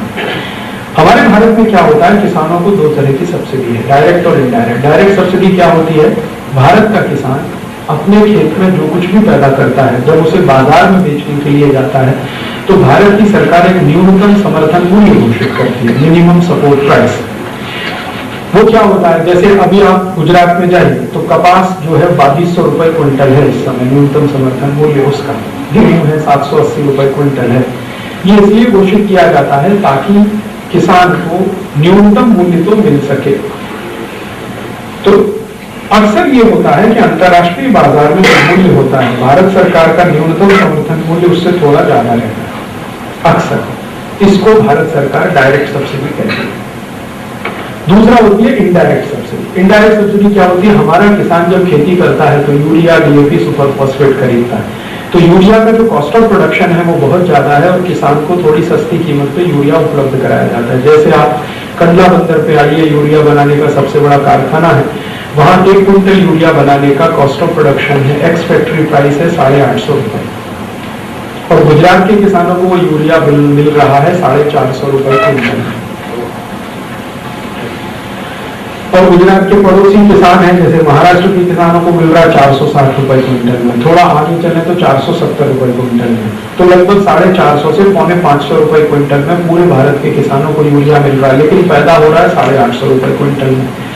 तो ये जो घाटा है वो सरकार उठाती है और उसको वो कहते हैं इनडायरेक्ट सब्सिडी। इसमें क्या होता है कि यूरिया बनाने वाली कंपनी को सरकार पैसा दे देती है, किसान को नहीं मिलता है, इसलिए उसको कहा जाता है इनडायरेक्ट सब्सिडी। इसी तरह से भारत के सभी किसानों को बिजली जो दी जाती है वो बाजार से कम कीमत पे उपलब्ध है। आप अगर भारत में इंडस्ट्री चलाएंगे तो आपको जो बिजली का भाव है, किसान को बिजली का भाव, दोनों में अंतर है। आपको हो सकता है 5-5.5 रुपए यूनिट बिजली का बिल भरना पड़े और किसान को 1.5 से 2 रुपए यूनिट पे बिजली मिल जाती है। तो बिजली थोड़ी सस्ती है, यूरिया, डीएपी, सुपर फॉस्फेट सस्ता है। फिर किसान को कभी कभी जंतुनाशक दवा की जरूरत पड़ती है, पेस्टिसाइड्स की, वो काफी सस्ती है। बीज की जरूरत किसान को पड़ती है, वो भी थोड़े सब्सिडाइज है। तो किसानों को एक तो इनडायरेक्ट सब्सिडी, दूसरी डायरेक्ट। तो मैंने भारत सरकार के बजट में से लास्ट ईयर कैलकुलेट किया कि भारत में किसानों को सब्सिडी कितनी है। तो अगर डॉलर में मैं बात करूं तो $4 बिलियन की सब्सिडी है भारत के किसानों को। अब इसके पैरेलल अमेरिका और यूरोप का मैंने अध्ययन किया। अमेरिकन गवर्नमेंट और यूरोपियन गवर्नमेंट भी अपने फार्मर्स को सब्सिडी देती है और जबरदस्त देती है। जितनी सब्सिडी अमेरिका देता दुनिया में कोई नहीं देता। जापान, अमेरिका और यूरोप, ये 3 इलाके में सबसे ज्यादा किसानों को, पीड़ितों को सब्सिडी दी जाती है। अमेरिका के बजट में लास्ट ईयर जो उन्होंने सब्सिडी दिया अपने फार्मर्स को, टोटल सब्सिडी उस $360 बिलियन। 360 billion dollar. हमारे यहाँ टोटल सब्सिडी है $4 बिलियन, अमेरिका में $360 बिलियन। फिर उसके बाद यूरोप का, फिर उसके बाद जापान का, अगर सबको जोड़ दिया जाए तो ये सब्सिडी $600-700 बिलियन के आसपास है टोटल। अब इसमें प्रॉब्लम क्या है कि जब ये गेट करार साइन हुआ तो भारत सरकार ने 15 दिसंबर 1994 को जब ये सही किया, अमेरिका ने उसके बाद में सही किया। भारत ने पहले सही किया, अमेरिका ने बाद में सही किया। लेकिन अमेरिका ने गेट करार सही करने से पहले एक काम किया, बहुत चालाकी का, चतुराई का। वो काम क्या किया, उन्होंने अपना संविधान बदल किया। उसके बाद गेट करार संविधान में उन्होंने एक प्रोविजन डाल दिया कि अमेरिका की सरकार के द्वारा कोई भी अंतर्राष्ट्रीय संधि जो की जाएगी वो अमेरिकी संविधान के ऊपर नहीं जाएगी कभी। Always American constitution will prevail. एक दूसरा, अमेरिकन कांग्रेस माने अमेरिकन पार्लियामेंट के द्वारा पास किया हुआ कोई भी लॉ सॉवरेन लॉ है और वो कोई भी इंटरनेशनल ट्रीटी से बदला नहीं जाएगा। ये उन्होंने अपने माने संविधान संशोधन करके ये बातें संविधान में डाल के फिर गेट करार साइन किया। अर्थात गेट करार का कोई भी कानून अगर अमेरिका की संसद के कानून से झगड़ा करेगा तो अमेरिकी संसद का कोई कानून नहीं बदलेगा, क्योंकि अमेरिका के संविधान में आज लिख दिया गया है always American constitution will prevail. Bharat की सरकार ने ये नहीं किया। हमारी सरकार भी अगर संविधान संशोधन ये कर लेती, जैसे हमारी सरकार ने एक बार संविधान संशोधन किया था, समाजवाद शब्द डाला था, तो एक वाक्य ये भी डाल सकते थे कि भारत के कोई भी सरकार की हुई अंतरराष्ट्रीय संधि संविधान के ऊपर नहीं हो सकती। हम भी ये कर सकते थे, लेकिन हमने नहीं किया, लेकिन अमेरिका ने किया। अमेरिका को देखकर जापान ने भी किया, फिर ये जो यूरोपियन देश है इन्होंने भी ये कर लिया। तो इन्होंने चालाकी से अपना रास्ता सेफ निकाल लिया। अब प्रॉब्लम क्या है कि जब सब्सिडी खत्म करने की बात आएगी तो अमेरिका $1 भी सब्सिडी खत्म करने को तैयार नहीं है। वो कहता है ये तो हमारा कॉन्स्टिट्यूशन कहता है, हमारा कानून है, हम तो देंगे सब्सिडी। और भारत सरकार मजबूर है अगले साल से किसानों की सब्सिडी खत्म करने की। अब भारत के प्रतिनिधि अमेरिका के साथ कुछ बातचीत करने में लगे हुए हैं पिछले 1 साल से। प्रतिनिधि माने भारत के कॉमर्स मिनिस्टर कहिए या हमारे देश के कॉमर्स सेक्रेटरी, वो बात करने में लगे कि भाई आप भी कुछ कम करो। अमेरिका कहता है जी सोचेंगे, देखेंगे। और अभी थोड़े दिन पहले बातचीत करने के लिए हमारे प्रतिनिधि कमलनाथ गए थे, तो अमेरिकी ट्रेड रिप्रेजेंटेटिव ने कहा भाई आप कौन होते हैं ये कहने वाले कि हमें क्या करना चाहिए। तो इनकी हिम्मत ये नहीं होती कि तुम कौन होते हो कहने वाले भारत को सब्सिडी कम करनी चाहिए। तो अमेरिका कह देता आपने तो गेट करार साइन कर लिया है और आपने गेट करार साइन किया तो आप मानिए, हमने तो पहले संविधान संशोधन करके साइन किया तो हम हमारी बात मानिए। तो वो तो बचे हुए हैं, वो अपनी $1 की भी सब्सिडी कम ना करें, लेकिन भारत सरकार के किसानों की सब्सिडी कम करने की स्थिति है। अब सब्सिडी हमें कम करनी है तो क्या होने वाला है? सब्सिडी कम होने का मतलब जो किसानों को यूरिया 450 रुपए क्विंटल मिल रहा है वो 850 रुपए क्विंटल होगा। जो किसानों को बिजली 1-1.5 रुपए यूनिट मिल रही है वो 5-5.5 रुपए यूनिट होगी। जो किसानों को सस्ते बीज मिल रहे हैं वो बीज की कीमतें बढ़ेंगी। मैंने अभी कुछ बीजों का हिसाब जोड़ा कि अगर एक सब्सिडी खत्म कर दी जाए बीजों पर तो बीजों के रेट क्या क्या हो सकते हैं। तो पपैया का बीज किसानों को 70,000 रुपए किलो मिलेगा। टमाटर का बीज किसानों को 48,000 रुपए किलो मिलेगा। मिर्ची का बीज किसानों को 32,000 रुपए किलो मिलेगा अगर सब्सिडी खत्म हो जाए। यूरिया डीएपी 1 क्विंटल मिलेगा 900 रुपए के आसपास। डीएपी 1200-1300 रुपए का मिलेगा। सुपर फॉस्फेट और महंगा मिलेगा। बिजली बहुत महंगी हो जाएगी और डीजल की पेट्रोल के भाव तो वैसे ही भारत में बहुत बढ़ रहे हैं। परिणाम क्या होगा? खेती का कॉस्ट ऑफ प्रोडक्शन बढ़ेगा, लागत कीमत बढ़ जाएगी और खेती की लागत कीमत बढ़ेगी तो किसानों के लिए तकलीफ हो जाएगी। एक दूसरा क्या होगा कि सरकार एक डायरेक्ट सब्सिडी खत्म करेगी और डायरेक्ट भी खत्म करेगी, क्योंकि गैप में दोनों है। डायरेक्ट सब्सिडी खत्म होगी तो मिनिमम सपोर्ट प्राइस धीरे धीरे खत्म होगा। थोड़े दिन के बाद मिनिमम सपोर्ट प्राइस नहीं मिलेगा किसानों को, तो न्यूनतम समर्थन मूल्य नहीं मिलने का परिणाम क्या होगा? किसानों को कहा जाएगा जो कीमत पर बिकता है बेचो। हमारे देश में गेट करार तो अगले साल से आएगा 1 जनवरी 2005 से, लेकिन भारत की कुछ राज्य सरकारों ने इसी साल न्यूनतम समर्थन मूल्य देना बंद कर दिया। उनमें से एक राज्य सरकार है उड़ीसा की।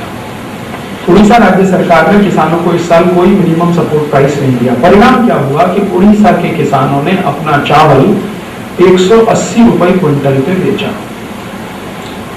जो उसकी लागत से 50% भी नहीं निकला। 1 क्विंटल चावल पैदा करने की लागत उड़ीसा में 350 रुपए आती है और 180 रुपए क्विंटल पे चावल बेचा। परिणाम क्या हुआ? इस साल उड़ीसा में सबसे ज्यादा किसानों ने आत्महत्या की, सबसे ज्यादा। यही कर्नाटक में। मैंने उड़ीसा के कई मंत्रियों को और कई बड़े सेक्रेटरीज को जब ये प्रश्न किया कि भाई आपने मिनिमम सपोर्ट प्राइस क्यों नहीं दिया, तो उन्होंने कहा अगले साल से तो खत्म होना है, हमने इसी साल से खत्म कर दिया। मानी मुद्दई सुस्त गवाह चुस्त। गेट कहता अगले साल से करो, वो इसी साल से कर। अब ये उड़ीसा में हुआ है, ये अगले साल सब जगह होगा। आंध्रा में होगा, कर्नाटक में, तमिलनाडु में, यूपी में, पंजाब में, हरियाणा में।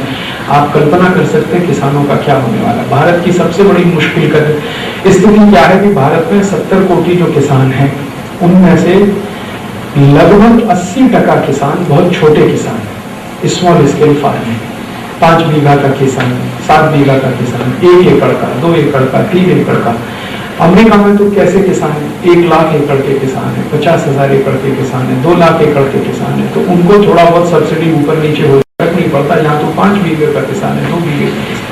और सबसे ज्यादा छोटे किसान बंगाल में है, उड़ीसा में है, छत्तीसगढ़ में है, बिहार में है। सबसे बुरा असर वहीं आने वाला है। किसान को एक तो तकलीफ है। दूसरी तकलीफ क्या है, इसी गेट करार में एक चैप्टर है मार्केट एक्सेस का, और उसका फर्स्ट प्रोविजन क्या कहता है कि गेट एग्रीमेंट साइन होने के बाद और लागू होने के दिन से सारे दरवाजे खोलने पड़ेंगे हर विदेशी वस्तु के लिए। अभी तक भारत में क्या होता है कि जो एग्री प्रोडक्ट्स हैं वो बाहर से नहीं आ सकते, आएंगे तो उस पर रिस्ट्रिक्शन होता है। एक तो ट्रेड बैरियर होता है, हम क्या बनाते हैं कि ज्यादा से ज्यादा टैक्स लगा के उसको रोक सकते हैं, नहीं तो क्वांटिटेटिव रिस्ट्रिक्शंस लगा देते हैं कि इससे ज्यादा ये वस्तु नहीं आएगी। लेकिन अगले साल से ये दोनों बैरियर खत्म करने पड़ेंगे। ना तो आप क्वांटिटेटिव रिस्ट्रिक्शंस लगा सकते हैं, ना आप ज्यादा उस पर टैक्स बढ़ा सकते हैं।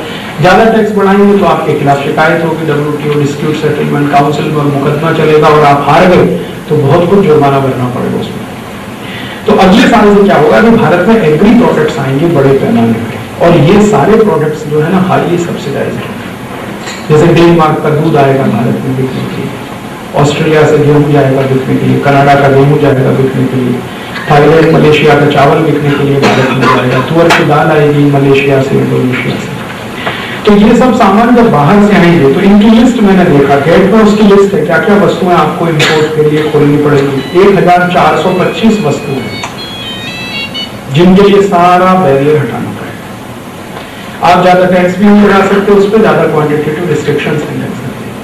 तो मुझे सबसे ज्यादा तकलीफ ये हो रही है कि अभी भारत में थोड़ा सा विदेशों से आलू का चिप्स आ जाता है, टमाटर की चटनी आ जाती है, आम का अचार आ जाता है, उस पर तो मारामारी हो जाती है भारत में। फिर ये दूध भी आने लगेगा, गेहूं भी आने लगेगा, चावल भी आने लगेगा, चना भी आने लगेगा। तो भारत में तो एक वर्ग ऐसा है जिसको हर चीज इंपोर्टेड चाहिए और उसको गर्व होता है, मेरे पास इंपोर्टेड पेन है, मेरे पास इंपोर्टेड पेंसिल है, मेरे पास इंपोर्टेड शर्ट है, मेरे पास इंपोर्टेड जूते हैं, मेरे पास इंपोर्टेड चप्पल है। फिर उनको इंपोर्टेड गेहूं भी मिलने लगेगा, इंपोर्टेड चावल भी मिलने लगेगा, इंपोर्टेड चना भी मिलने लगेगा। तो वो तो लगने वाले हैं उस लाइन में कि हमको तो सब कुछ इंपोर्टेड चाहिए। उनका बस नहीं चलता, नहीं तो इंपोर्टेड मम्मी भी चाहिए, इंपोर्टेड पप्पा भी चाहिए, इंपोर्टेड प्राइम मिनिस्टर, माने हर चीज इंपोर्टेड चाहिए। एक क्लास है भारत, और वो क्लास जो है ना वोकल है, पॉलिसी मेकिंग में वो बैठा हुआ है, देश को गवर्न नहीं क्लास करता है। तो इनको जब ये सब खुल जाएगा तो उनका लॉजिक क्या, उनका लॉजिक क्या, भाई विदेशी दूध आता तुमको क्या वादा है, 4 रुपए लीटर में आता। मुझको वादा ये है कि हिंदुस्तान का 15 करोड़ किसान परिवार दूध बेच के अपनी जिंदगी चलाता है। वो अपना दूध बेचता है 8, 9, 10 रुपए लीटर, और उसके सामने 4 रुपए लीटर का अगर दूध आ गया डेनमार्क का तो वो तो मर जाएगा, वो तो खड़ा नहीं रह सकता। फिर हमारे ही भारत देश में एक बड़ा किसान वर्ग है जो सब्जियां बेचकर, भाजी बेचकर अपनी जिंदगी चलाता है। फिर अमेरिका से टमाटर आएगा, आलू आएगा ईरान से, और वहां से सब कुछ आएगा, मूली आएगी, गाजर आएगा। तो ये सब आएगा और सस्ती कीमत पे आएगा क्योंकि सब्सिडी बहुत है उन सब देशों में, तो सस्ता आएगा और डंप होने लगेगा। तो भारत के किसान का मार्केट में बिकने में तकलीफ आएगी। और भारत के किसान की सबसे बड़ी दुर्भाग्य स्थिति क्या है कि वो ऑर्गेनाइज नहीं है, यूनाइटेड नहीं। हिंदुस्तान की राजनीतिक पार्टियों ने बांट रखा है किसानों को, और हर पार्टी अपने स्वार्थ के हिसाब से उनका इस्तेमाल करती रहती है। तो एक तो बटा हुआ है, डिवाइडेड है, ऑर्गेनाइज नहीं है, और ऊपर से ये विदेशी चीजें सस्ती आने लगी तो अभी से तकलीफ हो रही है। अगले साल से कॉटन आ रहा है भारत में 1200 रुपए कुंटल। मुझे चिंता अभी से है, जहां मैं मार्केट में घूमने के लिए निकला था तो चाइना से कपड़ा गया है इस साल भारत में बेचने के लिए 8 रुपए मीटर के हिसाब से। मैंने शर्ट बनानी है तो 16 रुपए में शर्ट का कपड़ा, पैंट का कपड़ा 25 रुपए में, 30 रुपए में, और किलो के हिसाब से लेकर।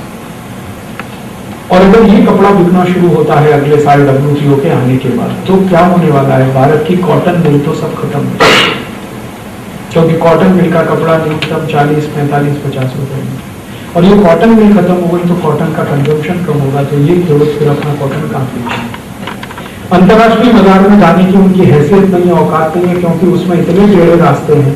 एक्सपोर्ट करना भारत से सबसे मुश्किल काम है। भारत में सारे काम आप आसानी से कर सकते हैं, लेकिन एक्सपोर्ट करना भारत में सबसे मुश्किल काम है, और बिना पढ़े लिखे खेडूत के लिए तो और भी मुश्किल काम है। और क्योंकि खेडूतों को कोई कोऑपरेटिव सोसाइटीज इतने पावरफुल नहीं है तो उनके लिए तकलीफ बहुत आने वाली। तो सबसे बुरा असर गेट एग्रीमेंट का होने वाला है खेडूतों के ऊपर। इसी तरह से गेट एग्रीमेंट में एक चैप्टर है trade related intellectual property rights का। मैंने अभी आपको खेडूतों के बारे में 2 ही प्रोविजन बताए, ऐसे 60 प्रोविजन खेडूतों के माने एग्रीमेंट ऑन एग्रीकल्चर, सब नहीं बता सकता कहीं की कमी। एक दूसरा बहुत इंपॉर्टेंट चैप्टर है इस गेट एग्रीमेंट में trips, trade related intellectual property rights. उसमें आर्टिकल नंबर 27 सबसे खतरनाक। वो आर्टिकल ये कहता है कि 1 जनवरी 2005 के बाद जो सिग्नेटरी कंट्रीज हैं गेट के, उन सबको अपने पेटेंट लॉज बदलने हैं। अभी तक भारत में एक पेटेंट लॉ चलता है अभी तक, और वो पेटेंट लॉ ये है कि भारत देश में कोई भी वस्तु को पेटेंट नहीं होता है, वस्तु को पेटेंट कभी नहीं होता है। भारत में क्या होता है, वस्तु को बनाने के प्रोसेस को पेटेंट हो सकता है, भारत में वस्तु को कभी पेटेंट नहीं होता है। उदाहरण के लिए मेरे हाथ में ये घड़ी है, ये घड़ी को पेटेंट कभी नहीं मिलेगा। घड़ी बनाने का कोई प्रोसेस है, वो पेटेंट हो सकता है। जैसे कोई मेडिसिन है, उदाहरण के लिए सेफेट्रॉक्सिल है या पैरासीटामोल है या एस्ट्रोजेन है या कोई भी मेडिसिन का नाम ले लीजिए, वस्तु पेटेंट नहीं होती, मेडिसिन पेटेंट नहीं होती, मेडिसिन बनाने का प्रोसेस पेटेंट हो सकता है। तो भारत में कभी भी जो पेटेंट होता है वो प्रोसेस में होता है, प्रोडक्ट पे पेटेंट नहीं होता, वस्तु पेटेंट नहीं होती। क्यों? क्योंकि ये कानून हमने बनाया 1970 में। 1970 के पहले भारत में क्या होता था, वस्तु पेटेंट। 1970 के पहले भारत में जो कानून चलता था पेटेंट का, उसमें क्या होता था, वस्तु पेटेंट होती थी।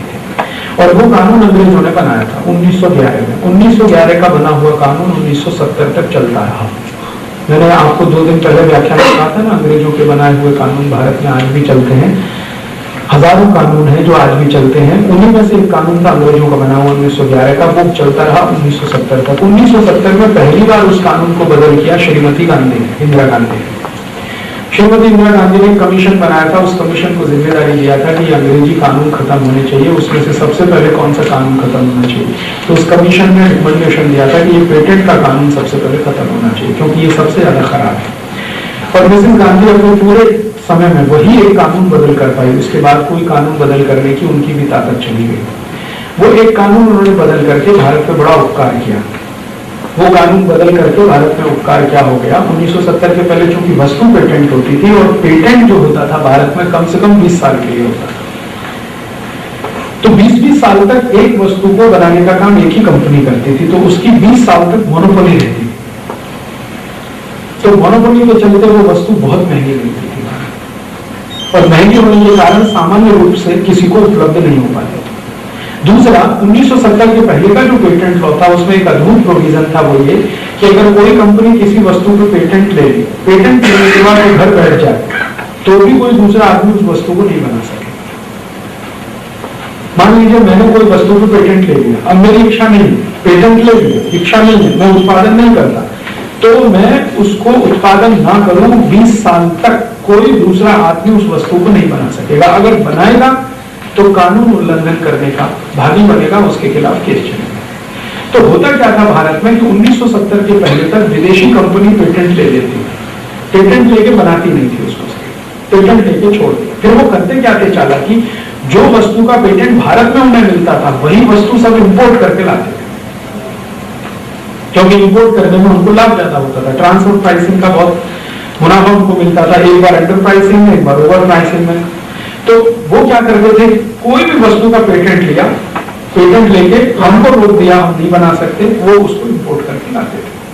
तो सारी की सारी वस्तुएं भारत में 1970 के पहले इंपोर्ट होती थी, और मेडिसिन तो बहुत ही ज्यादा इंपोर्ट होती थी। 1970 के पहले भारत में 70 कोटी रुपए की भी दवाई नहीं बनती थी एक साल, ये हालत थी भारत। सब दवाओं के लिए हम बाहर से निर्भर थे। कुछ भी थोड़ी महामारी फैल जाए भारत में, तो सिर्फ मरना ही मरना होता था, दवा उपलब्ध नहीं होती, ऐसा बहुत बार हुआ। तब जब ये कमीशन बना, मिसेस गांधी ने बनाया, एक टेकचंद बख्शी नाम के जस्टिस हुआ करते थे उनकी अध्यक्षता में, और एक बार पंडित नेहरू ने इसके लिए कोशिश किया था। जस्टिस आयंगर एक बहुत विद्वान जज हुआ करते थे, केरल हाई कोर्ट के थे, बाद में सुप्रीम कोर्ट में आ गए।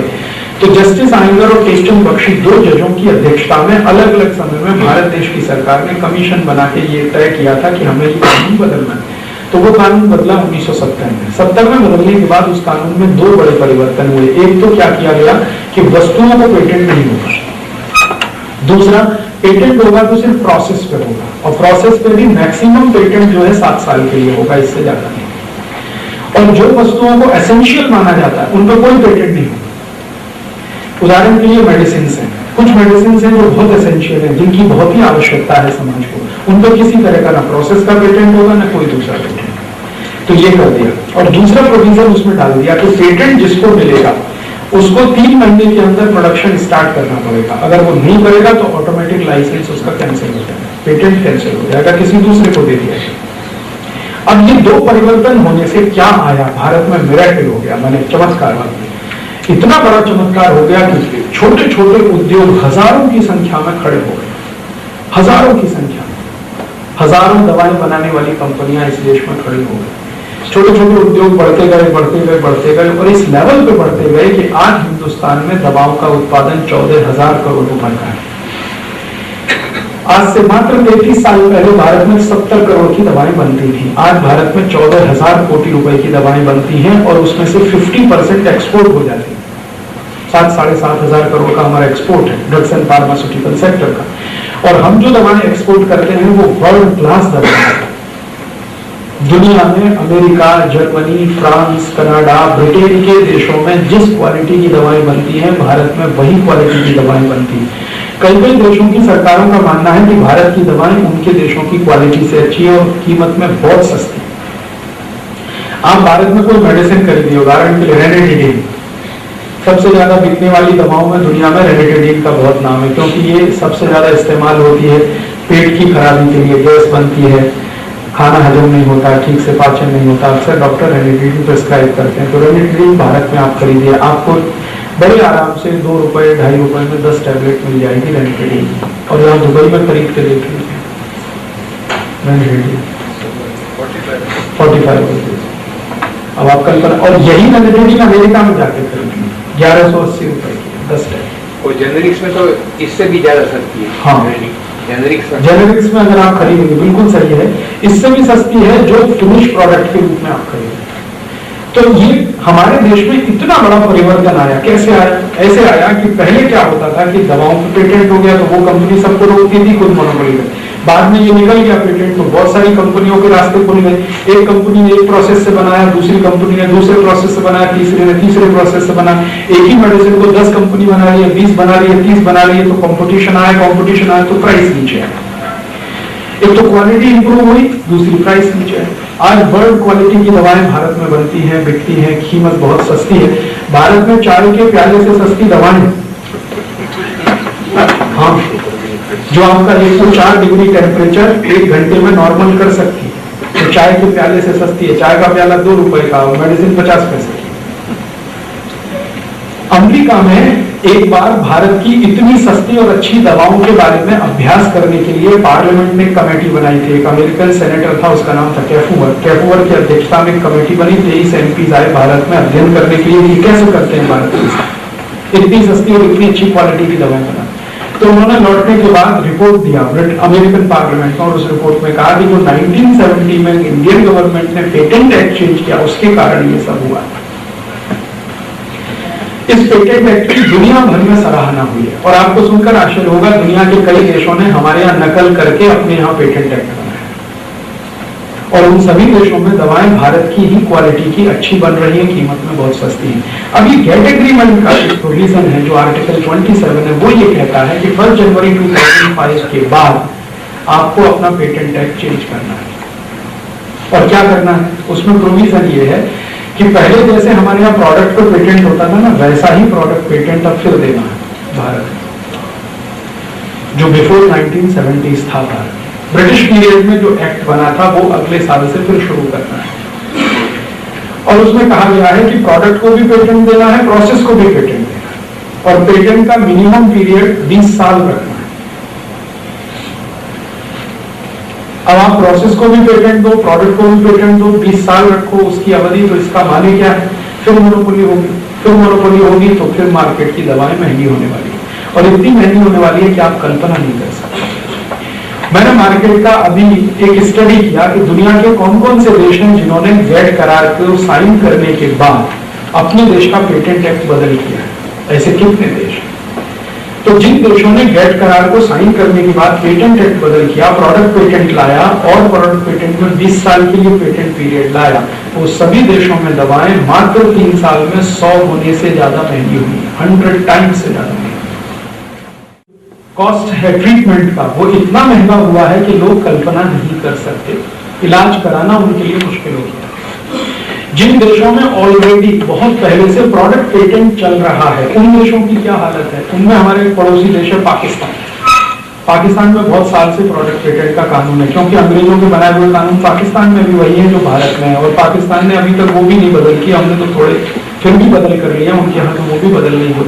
तो पाकिस्तान में अभी भी प्रोडक्ट पेटेंट का कानून है। तो भारत में आप कल्पना करिए, एक दवा दिल्ली के बाजार में आप खरीदिए 1 रुपए में, 80 पैसे में, 70 पैसे में, पाकिस्तान में जाकर खरीदिए 20 रुपए में, 22 रुपए में, 25 रुपए। आपको सुनकर आश्चर्य होगा, भारत से सबसे ज्यादा स्मगलिंग अगर पाकिस्तान में आज किसी चीज की हो रही है तो वो मेडिसिन की। पाकिस्तान के लोग भारत आते हैं खाली खाली बड़े बड़े ब्रीफ केस लेके, और उसमें रेनिटिलिन भर के ले जाते हैं, पैरासीटामोल भर के ले जाते हैं, स्ट्रेप्टोमाइसिन भर के ले जाते हैं, ये सब भर के। जब कभी कभी पकड़े जाते हैं तो उसमें से वो मेडिसिन निकलती है, तो सब कस्टम वाले अपना पूछते भी ये काहे के लिए इतना करते हैं। तो वो बताते हैं कि हमारे यहाँ 7.5 दवाएं महंगी, तो दवा यहाँ से लेके जाते हैं। दुनिया भर के बहुत सारे देशों में, भारत के बांग्लादेश में भी यही होता है। तो इतनी सस्ती, इतनी अच्छी दवाएं हम बना पा रहे हैं क्योंकि हमारा पेटेंट एक्ट वैसा है, लेकिन अगले साल से वो हमें चेंज करना है। तो प्रोडक्ट पेटेंट देना है, 20 साल के लिए देना है, प्रोसेस पे भी पेटेंट देना है, वो भी 20 साल के लिए देना है। अब तक भारत में क्या होता था, दुनिया के कई देशों में ये होता था, अमेरिका और कई देशों को छोड़कर, वो ये होता था कि पेटेंट जो मिलता है वो इन्वेंशंस पे मिलते हैं, डिस्कवरीज कभी भी पेटेंट नहीं होती भारत, क्योंकि हमारा पेटेंट लॉ वैसा है। लेकिन अमेरिका ने क्या किया, डिस्कवरीज को भी पेटेंट करना अपने यहाँ शुरू किया, और वही WTO में आ गया है। अब WTO का एग्रीमेंट ये कहता है कि आपको डिस्कवरीज भी पेटेंट करने हैं, इन्वेंशंस भी पेटेंट करने हैं। अभी डिस्कवरीज और इन्वेंशंस का फर्क आप शायद समझते हैं। हमारे भारत में रसोई घर में जो कुछ भी होता है वो सब मेडिसिन है। हमारे रसोई घर में कुछ भी मसाला नहीं है, वो सब मेडिसिन है।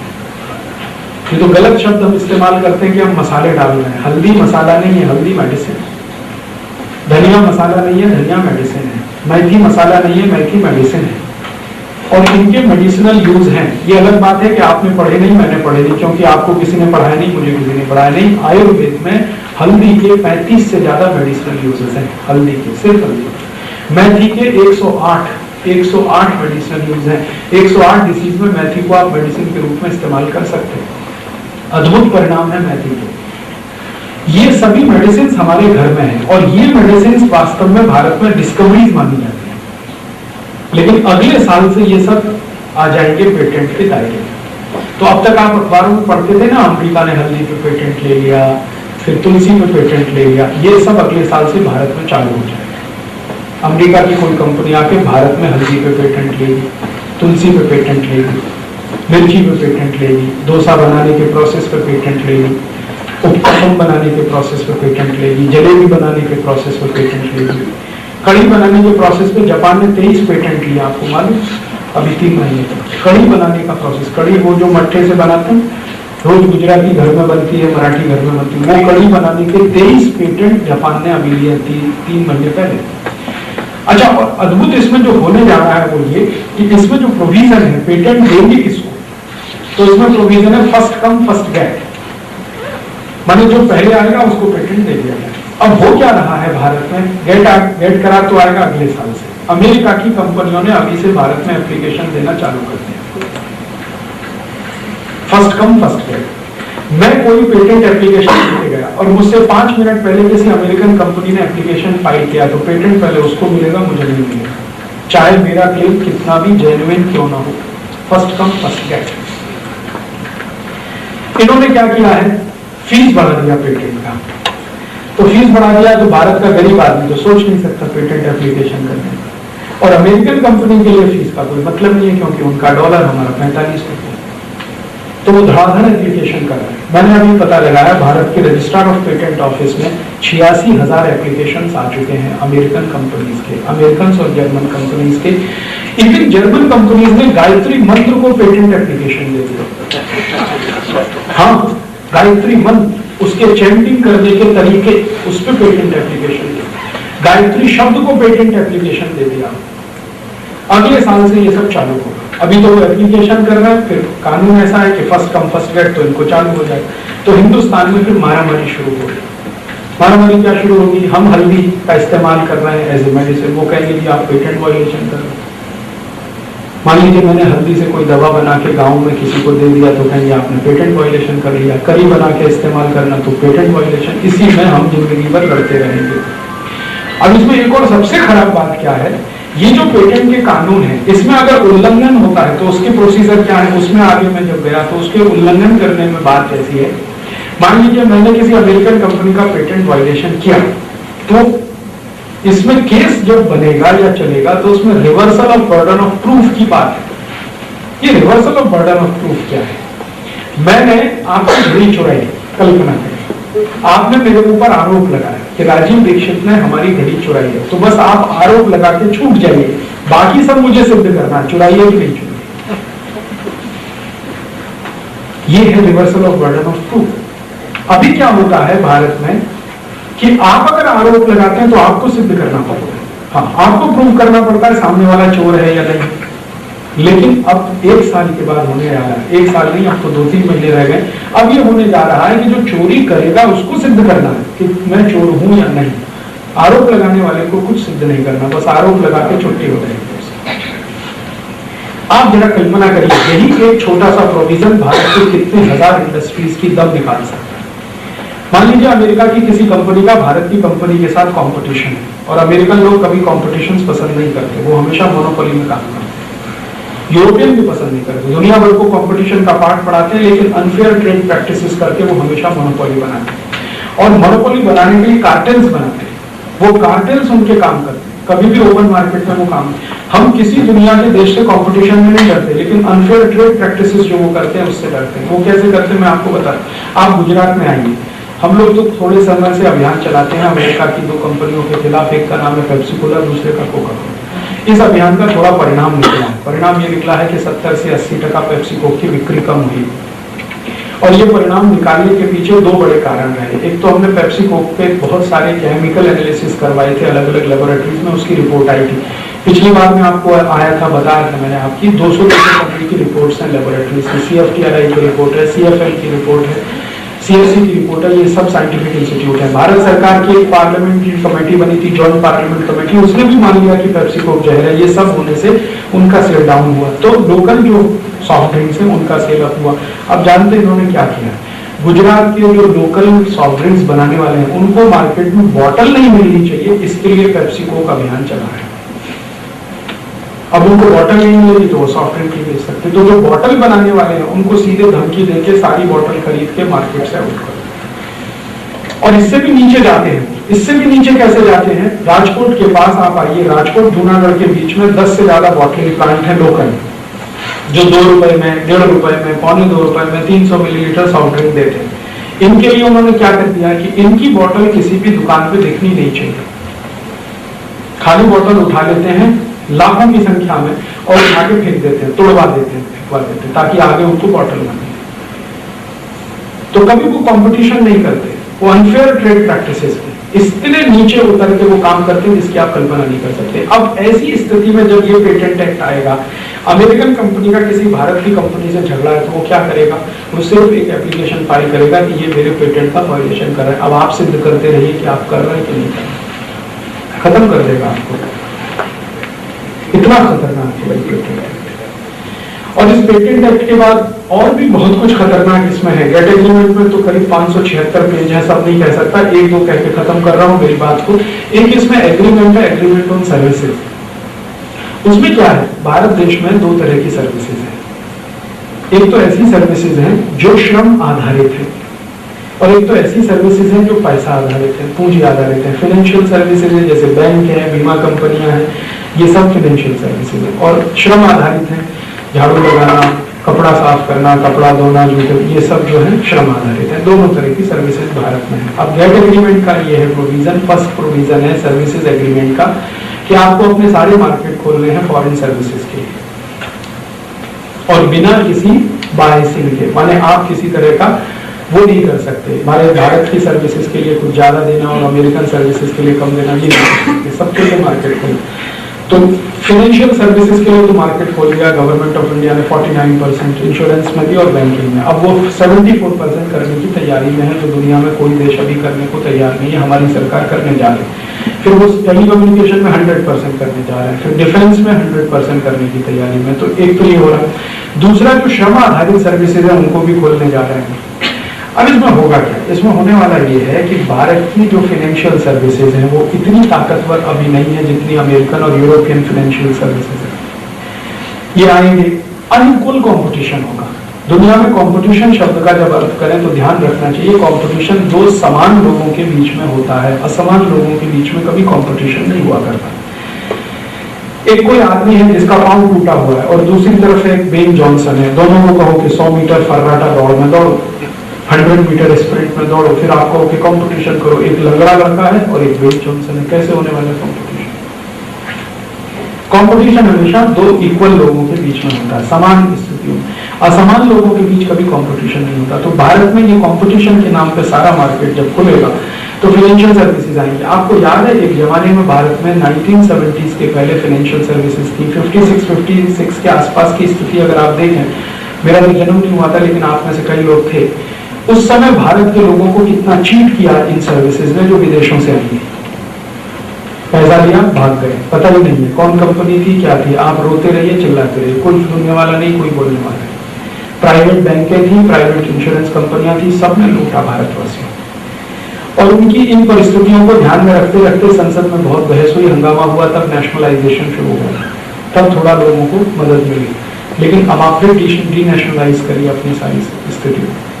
अच्छा, अभी भारत में क्या होता है कि जो फाइनेंशियल सर्विसेज हैं उसमें लोग जो पैसा डालते हैं या देते हैं वो भारत के काम आता है। उदाहरण के लिए आप LIC की कोई भी पॉलिसी खरीदें तो वो पॉलिसी अल्टीमेटली भारत के इंफ्रास्ट्रक्चर के डेवलपमेंट में काम आती है। LIC से जितना भी पैसा आपने दिया है LIC को पॉलिसी होल्डर के रूप में, वो सारा पैसा या तो रोड बनाने में खर्च हुआ, या तो डैम बनाने में खर्च हुआ, या तो इलेक्ट्रिसिटी में खर्च हो रहा है, या तो पानी देने की व्यवस्था में, या तो भारत में कम कीमत के लोगों को घर मिलने चाहिए उसमें खर्च हो रहा है। ज्यादा पैसा इधर ही खर्च हो रहा है। लेकिन जब ये विदेशी सर्विसेज आ जाएगी और उनकी पॉलिसी हम ही खरीदना शुरू करें तो वो तो ये देने वाले हैं, वो तो कहते हैं कि हम तो प्रॉफिट करने आए हैं, कोई धर्मादा खाता खोलने थोड़ी आए हैं। और आप जानते हैं लाखों करोड़ों रुपए का फंड है जो LIC को दिया हुआ है, GIC को दिया हुआ, वो डाइवर्ट होगा, और ये डाइवर्ट होगा तो ये लेके जाने वाले, ये तो प्रॉफिट के रूप में लेके जाने वाले। तो भारत का फंड भारत के काम नहीं आएगा, कहीं और काम में आएगा डेवलपमेंट। इससे भी ज्यादा तकलीफ की बात जो मुझे दिख रही है वो ये कि आप कुछ ऐसी सर्विसेज हैं जो बहुत ही कॉन्फिडेंशियल होती हैं, उनको विदेशियों के लिए खोलना। उदाहरण के लिए टेलीकम्युनिकेशन, अगर आप वो विदेशियों के लिए खोल दीजिए, फिर देखिए क्या होने वाला है। एक भी इंफॉर्मेशन आपकी ऐसी नहीं है जो सीक्रेट है। अभी तो कारगिल हुआ था ना, तो रोज भारत में मारामारी होती थी कि हमारा इंटेलिजेंस फेलियर हो गया। अभी गेट एग्रीमेंट आने के बाद तो कोई इंटेलिजेंस रहेगा नहीं, भारत फेलियर होने का तो प्रश्न नहीं।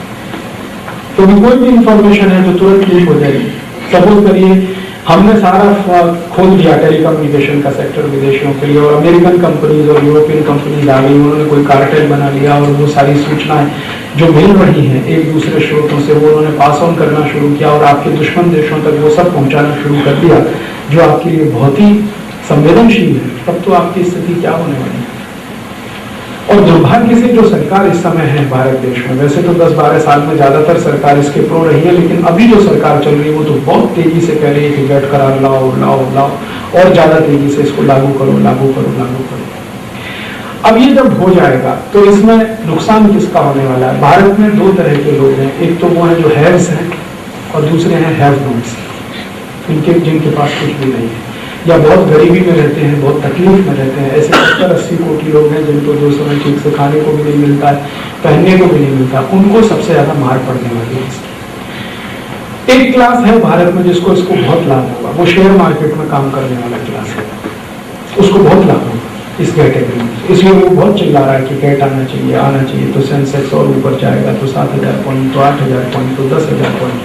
लेकिन ये जो क्लास है जिसको सेंसेक्स की चिंता है और जो सेंसेक्स के भारत के डेवलपमेंट को जोड़ता है, ये क्लास देश के लिए कुछ भी करने को तैयार नहीं, एक पैसा भी देश के लिए देने को तैयार नहीं। वो सिर्फ कमाओ कमाओ बनो। हालांकि वो जानता है कि मर जाएगा तो सब यही छूट जाएगा। हर्षद मेहता अपने साथ लेके कुछ नहीं गया, सब यही चला गया। लेकिन उस हर्षद मेहता ने एक पैसा भी देश के लिए देना है, या समाज के लिए देना है, या भारत के गरीबों के लिए देना, ये इनके मन में नहीं, क्योंकि संवेदनशीलता खत्म हो गई। ये क्लास जो भारत के शेयर मार्केट में काम कर रहा है, ये तो संवेदनशीलता में बिल्कुल गैरहाजिरता हो गया है। इससे देश की कोई बात पे आप चर्चा करो, जब भी देश में कोई पॉजिटिव काम होता है तो सेंसेक्स गिरा देते हैं। हाँ, जब भी कुछ पॉजिटिव हो, कुछ देश का भला होने वाला है, अच्छा होने वाला है, तो सेंसेक्स गिराएंगे, और जब भी खराब से खराब होगा तो सेंसेक्स चढ़ा देते हैं। आपको मैं दो घटनाएं सुनाता हूं जो आपको भी याद है, मुझे भी याद। आपको मालूम है भारत के वैज्ञानिकों ने परमाणु बम का परीक्षण किया, उस दिन सेंसेक्स बुरी तरह से गिराया है। वो नहीं चाहते कि भारत के लोग परमाणु बम बनाएं और दुनिया के सामने बराबर के स्तर पे आए। जिस दिन आप ध्यान देना, मैं आपको बता रहा हूं क्योंकि मैं सैटेलाइट कम्युनिकेशन फील्ड में काम करता रहा, जिस दिन भारत का सैटेलाइट अंतरिक्ष में जाता है उसी दिन सेंसेक्स गिर जाता है। और जो 100% हम सैटेलाइट बनाते हैं स्वदेश, उस दिन तो बहुत बुरी तरह से गिरता है। और जिस दिन भारत की सरकार वर्ल्ड बैंक से कर्ज ले लेती है उस दिन सेंसेक्स चढ़ जाता है। जिस दिन हम वर्ल्ड बैंक से कर्ज लेंगे, IMF से कर्ज लेंगे, उस दिन सेंसेक्स चढ़ेगा चढ़ेगा चढ़ेगा। और जिस दिन कुछ भी पॉजिटिव हो रहा है भारत के लिए, अच्छा हो रहा है, वही दिन सेंसेक्स गिरेगा। ऐसे ऐसे हम पिछले कई सालों से, 10-12 साल से तो मैं देख रहा हूं, आप शायद उससे बहुत पहले से देख। और ये सेंसेक्स का चढ़ना गिरना कभी कभी तो ऐसी बातों पे होता है जो घटित भी नहीं होती है और ऐसी अफवाह में चलता रहता है।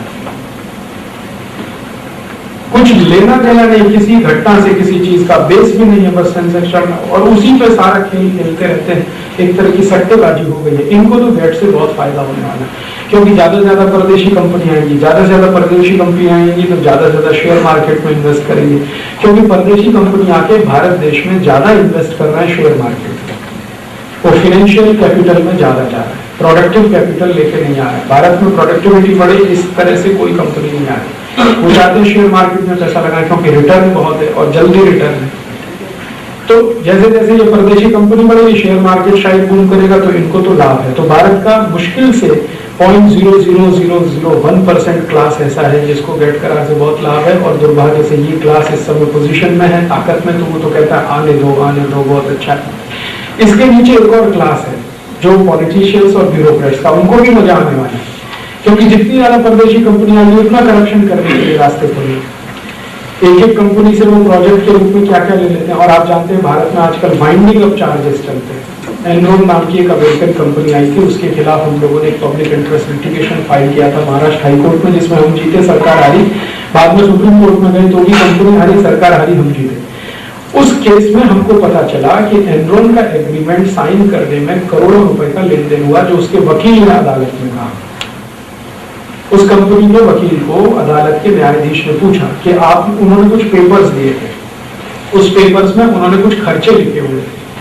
वो खर्चे में एक कॉलम था, उसमें लिखा था expenditure for political education in India, ऐसा करके कुछ करोड़ रुपए की रकम लिखी हुई। तो बहुत इंटरेस्टिंग केस था। न्यायाधीश ने पूछा ये क्या है expenditure for political education in India, कौन सा यूनिवर्सिटी आपने खोला है भारत में आके, कौन सी डिग्री आप दे रहे हैं भारत के पॉलिटिकल एजुकेशन की।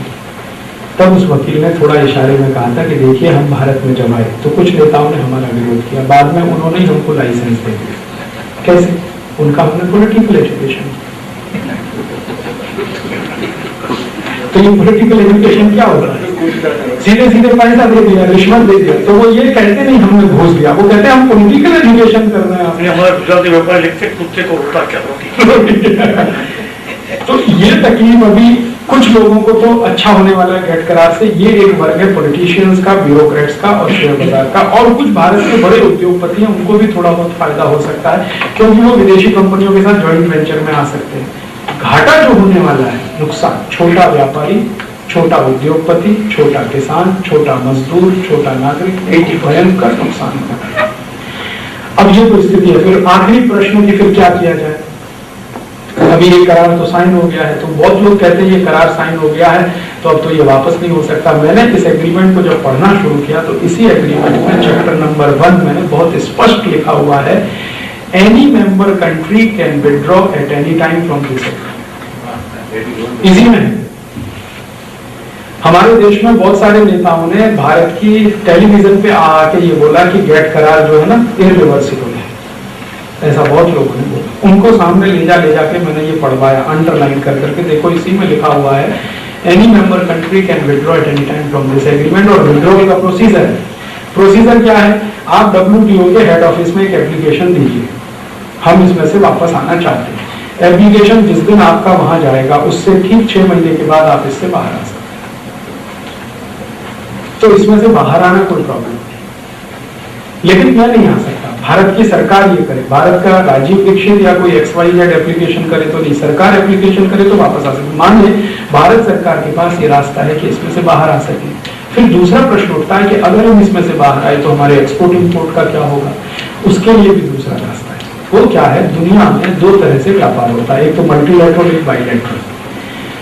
भारत का जो एक्सपोर्ट बिजनेस है वो 24 देशों के साथ सबसे ज्यादा है। 24 देश हैं दुनिया में जिनके साथ हमारा एक्सपोर्ट बिजनेस बहुत ज्यादा, बाकी देशों के साथ कुछ खास नहीं। और ये जो 24 देश हैं, इन देशों के साथ हम चाहें तो बाइलैटरल एग्रीमेंट करके एक्सपोर्ट कर सकते हैं, ऐसा कुछ नहीं, क्योंकि चीन बहुत साल ये करता रहा। आपको मालूम है गेट तो बना 1948 में और चीन मेंबर बना 2001 में। तब तक चीन ने क्या किया, झकड़ी मार, उन्होंने अपने देश को बढ़ाया और बढ़ाते बढ़ाते वहां तक लाया जब वो देश ट्रेड सरप्लस हो गया। एक दिन वो ट्रेड डेफिसिट कंट्री था, 50s में आया वो ट्रेड सरप्लस हुआ। जब ट्रेड सरप्लस हुआ तब वो गेट करार में एंटर हुआ और चीन ने देख लिया कि दुनिया के मार्केट अब मेरे लिए और ज्यादा खुल सकते हैं, तो वो गेट में आया। उसके पहले पूरा बायलैटरल ट्रेड किया और बायलैटरल ट्रेड करके जो चीन ने तरक्की किया वो हमारी आंखों के सामने। तो हम भी बायलैटरल ट्रेड कर सकते हैं, इसलिए कोई प्रॉब्लम नहीं है। और अगर तीसरा रास्ता है तो एक और रास्ता इसमें है कि दुनिया के जो देश भारत के जैसे हैं, जैसे नाइजीरिया है, इजिप्ट है, ब्राजील है, मैक्सिको है, चिली है, कोस्टारिका, कोलंबिया, सूडान है, लीबिया है, जिनको दुर्भाग्य से थर्ड वर्ल्ड कंट्रीज कहते हैं, मैं फर्स्ट वर्ल्ड नहीं मानता हूं, इन सब देशों को हम एक साथ लें। ये भी गेट से परेशान है, हम भी परेशान हैं। अभी देखो UAE को भी बहुत प्रॉब्लम आने वाली है गेट से, मैं आपको यहाँ बता के जा रहा हूँ। UAE को सबसे बड़ी प्रॉब्लम जो आने वाली है, इसमें जो है ना थोड़े दिन के बाद सर्विसेज सेक्टर में इंटरनेशनल स्टैंडर्ड मेंटेन करने के लिए प्रेशर आने वाला है, अमेरिका लाने वाला है। वो प्रेशर क्या आने वाला है, वो प्रेशर ये आने वाला है, अमेरिका ये कह रहा है कि लेबर लॉ सभी देश एक जैसे करें, यूनिफिकेशन होनी चाहिए। माने अमेरिका में किसी मजदूर को जितनी न्यूनतम पगार मिलती है उतनी ही न्यूनतम पगार UAE में होनी चाहिए, वही भारत में होनी चाहिए। अगर ये आ गया तो UAE क्या पूरा का रुक जाए, क्योंकि 800 दिरहम पे फिर आप किसी से काम नहीं करा सकते। अगर कराया तो आपके खिलाफ केसेस चलेंगे। अब यहाँ कंस्ट्रक्शन लेबर तो 800, 900, 1000 दिरहम से ज्यादा पे काम नहीं करते, इसलिए इनकी कंस्ट्रक्शन इंडस्ट्री बूम कर रही है। जिस दिन इनको अमेरिकन स्टैंडर्ड लागू करने पड़ गए ये तो बैड टाइम है। इसलिए आप अपने को बहुत सुरक्षित मत समझिए। इस गेट एग्रीमेंट के बाद UAE भी सुरक्षित नहीं रहने वाला। और इतना ही नहीं, आपको WTO के बाद डेमोक्रेटिक प्रोसेसेस में जाना ही पड़ेगा। अमेरिका डंडा लेके खड़ा हुआ है सबके पीछे, क्योंकि आप एक बार WTO में एंटर करेंगे तो फिर WTO में प्रोसेसर आपके लिए ट्रांसपेरेंट करने पड़ेंगे। तो अभी जो गुपचुप हो जाता है ना अंदर ही अंदर, मैं 3 दिन से पूछ रहा हूँ यहाँ का बजट कितना, किसी को मालूम नहीं। लेकिन गेट एग्रीमेंट के बाद ये नहीं चलेगा। गेट एग्रीमेंट के बाद अमेरिका पूछ लेगा कि आपका बजट कितना, बताना पड़ेगा और वो सबके सामने शेयर करना पड़ेगा। तो जब आपकी इंफॉर्मेशन शेयर होने लगेंगी तो बहुत सारी सीक्रेसी आपकी टूट जाएगी। तो अंदर का जो चल रहा है वो भी नीचे आने वाला है, जो इसी में मेंटेन किया हुआ है सारा सिस्टम। गल्फ के लिए कोई बहुत अच्छा नहीं होने वाला है। ये दुबई के लिए या अबू धाबी के लिए या सऊदी अरब के लिए या कुवैत के लिए, इनके लिए कोई बहुत अच्छा नहीं होने वाला, क्योंकि अमेरिका धीरे धीरे इसमें और बहुत सारे इश्यूज को ला रहा है। एनवायरमेंटल इश्यूज इसमें आ रहे हैं, चाइल्ड लेबर का इशू इसमें आ रहा है धीरे धीरे, ये सब इश्यूज इसमें आने वाले हैं। तो अमेरिका यूरोप को छोड़कर, जापान थोड़ा बहुत छोड़कर दुनिया में कोई देश इस WTO के लिए सुरक्षित नहीं है। और दुर्भाग्य से इन देशों ने WTO साइन करने से पहले अपने कॉन्स्टिट्यूशन चेंज किए हुए हैं, तो उनके ऊपर कोई साइड इफेक्ट होने वाला नहीं है जाता। वो अपनी सब्सिडी $1 भी कम ना करें तो दुनिया के सब देशों की सब्सिडी कम करा सकते हैं। और उसके लिए ताकत भी है उनके पास, ताकत का प्रदर्शन वो कर चुके हैं कि अगर तुम नहीं मानोगे तो तुम्हारी स्थिति अफगानिस्तान जैसी हो सकती है, इराक जैसी हो सकती है, झूठ बोल के तुम्हारे ऊपर हमला किया जा सकता है। पहले दुनिया भर में झूठ बोला जाएगा कि सद्दाम हुसैन के पास न्यूक्लियर बॉम्ब है, न्यूक्लियर बॉम्ब है, न्यूक्लियर बॉम्ब है, और बम गिरा दो और मार डालो, फिर कौन नहीं, कुछ नहीं है। और इतने ज्यादा हरामखोर हैं कि माफी भी नहीं मांगते कि हाँ हमसे गलती हो गई। जॉर्ज बुश ने अभी तक माफी नहीं मांगी। वो तो अभी कहते कि है। हाँ, बेचारा सब खत्म हो गया, वहां कुछ भी नहीं है, फिर भी जो है तो उन्होंने दिखा दिया है कि अगर आप नहीं मानेंगे तो ये हश्र होगा। तो ये हश्र उन सभी देशों का होने वाला है जिनके यहाँ एक तो डेमोक्रेसी नहीं है, सीक्रेसी के नाम पे ये सब चलता है, और स्टैंडर्ड जब आपको वहां के मेंटेन करने पड़े एनवायरमेंट के लेवल पे तो ये खत्म होगा। तो भारत ही नहीं, और भी बहुत सारे देश इसमें डूबने वाले हैं। तो इसका एक दूसरा ऑल्टरनेट है। दूसरा ऑल्टरनेट है कि जो जो देशों को इससे नुकसान हो रहा है उनको यूनाइट करना, या यूनाइट तो हो जाए। और ये कोशिश अभी शुरू हो गई है। एक राजीव दीक्षित नहीं, दुनिया के बहुत सारे देशों में अब ये कोशिश शुरू हो गई है। मैक्सिको में एक बहुत बड़ा कैंपेन स्टार्ट हो गया अगेंस्ट WTO, ब्राजील में कैंपेन स्टार्ट हो गया, नाइजीरिया में स्टार्ट हो गया, वेस्ट इंडीज के छोटे छोटे जो द्वीप है ना, वहां WTO के अगेंस्ट कैंपेन स्टार्ट हो गया। आप जब भी ध्यान दीजिए, WTO की कोई भी कॉन्फ्रेंस होती है, हजारों लोग पहुंच जाते हैं। ये कौन लोग हैं? ये मेरे जैसे लोग अपने किराए से टिकट खर्च करके पैसा खर्च दे के वहां जाते हैं WTO के विरोध में प्रदर्शन करने के लिए, और धीरे धीरे इनकी संख्या बढ़ गई। अभी ये बार के कॉन्फ्रेंस में तो मुझे बहुत खुशी हुई कि विरोध करने वालों की ताकत ग्रीन रूम में भी बढ़ गई है। ग्रीन रूम डिस्कशन जब होते हैं ना, तो वहां भी ताकत इतनी हो गई है कि वो बाहर निकल आते हैं बहिष्कार करके। इस बार अफ्रीकी देशों ने, कैरेबियन देशों ने गेट के कॉन्फ्रेंस का टोटल बॉयकॉट कर दिया, और बॉयकॉट करने का ये परिणाम हुआ कि वो एग्रीमेंट आगे नहीं बढ़ा सके। ये भारत की बात करूँ जी, भारतीय की बात। हाँ, तो भारत के जैसे ऐसे दुनिया के कई देश, अगर हम कोशिश करें इनको साथ लेकर एक अंतर्राष्ट्रीय स्तर पर थोड़े जितने भी संभव है कदम बढ़ाते हुए एक नया एग्रीमेंट साइन करने की कोशिश करें, भले वो रीजनल है। अब ये नॉर्थ, ये जो लैटिन अमेरिकन देश है ना, इन्होंने एक रीजनल एग्रीमेंट कर दिया नाफ्टा करके। थोड़े दिन में यहाँ भी सार्क की बात चल रही है, तो ये एक रीजनल एग्रीमेंट हो। ऐसे अफ्रीकी देश आपस में मिलकर तो रीजनल एग्रीमेंट करके फिर वो रीजन एक दूसरे के साथ ट्रेड करने के लिए बायलैटरल एग्रीमेंट कर सकते हैं। वो एक रास्ता है। और एक तीसरा रास्ता क्या है, वो सबसे सरल और सबसे आसान है कि भारत जैसे देश में मेरे जैसे लोग, आपके जैसे लोग सब मिलकर एक संकल्प ले लें, और वो संकल्प धीरे धीरे बढ़ता चला जाए। वो संकल्प ये कि देखो WTO आएगा, ये होगा, विदेशी कंपनी आएगी, विदेशी माल ज्यादा आएगा, खरीदना बंद कर दो विदेशी माल, खरीदो मत, बहिष्कार करो। गांधी जी एक बात बोलकर गए जो बात बहुत मुझे पसंद आती है। गांधी जी कहते थे कि गुलामी कितनी भी भयंकर हो, बहिष्कार वो डायनामाइट है जो हर गुलामी के पहाड़ को तोड़ सकता। और उस जमाने में गांधी जी ने ये करके दिखाया, सिर्फ बोला ही नहीं, करके दिखाया। उन्होंने अंग्रेजी कापड़ का जब बहिष्कार कराया तो लंकाशायर और मैनचेस्टर की मिलें बंद हो गई, आप जानते हैं। और वो मिलें बंद होने के बावजूद लंकाशायर और मैनचेस्टर के नागरिकों में गांधी जी के प्रति कोई द्वेष नहीं था, घृणा नहीं थी। गांधी जी गए उनके बीच में, बात समझाया तो उन्होंने मान लिया कि आपकी बात सही है कि अगर भारत के देश के बुनकर और जुलाहे मर जाएं और लंकाशायर मैनचेस्टर का कपड़ा भारत में बिके, तो भारत का धर्म ये कहता है कि भारत के लोग अंग्रेजी कापड़ का बहिष्कार करें। तो वैसे ही हमारा मानना है कि भारत के लोगों को इस बात के लिए हम तैयार करें कि भाई जो बात 1930 में गांधी जी ने कही थी, 1905 में लोकमान्य तिलक ने कही थी, उसको फिर जिंदा करने की जरूरत अब 2005 में आ गई है। तो भारत में एक नारा दिया जाए, एक कैंपेन चलाया जाए, अभियान चलाया जाए, बी इंडियन बाय इंडियन। जितना भी संभव है हम भारतीय बने और भारतीय वस्तुओं को इस्तेमाल करें। वो किसानों के बीच भी हो, मजदूरों के बीच हो, विद्यार्थियों के बीच, अध्यापकों के बीच, वो कोशिश हमने अपने स्तर पर शुरू की है। और एक आखिरी कोशिश जो हम कर सकते हैं इसके लिए कि इसका जोर सबसे ज्यादा गेट का जो मार पड़ने वाली, मैंने आपसे कहा, छोटे उद्योगों पर, छोटे लोगों पर, छोटे व्यापारी, इनको थोड़ा संगठित करने का काम। जैसे गांव में छोटे छोटे काम जो हैं वो फिर से शुरू किए जाएं और लोगों को तैयार किया जाए कि भाई ये जो गांव का आदमी कुछ बनाता है यही तुम वापरो। हमने शुरू किया है कुछ गांव में, हम खादी बनवाते हैं और गांव में लोगों को हमने कन्विंस किया कि तुम जो कापड़ खरीदते हो वो तुम्हारे गांव के खादी का खरीदो, बचे तो पड़ोस के गांव में बेचो, और बचे तो फिर शहर में जाके बेचो, और बचे तो जिला स्तर के शहर में बेचो, बचे तो फिर राज्य में कहीं बेचो, और बचे तो फिर कहीं और बेचो। लेकिन शुरू वहां से हो।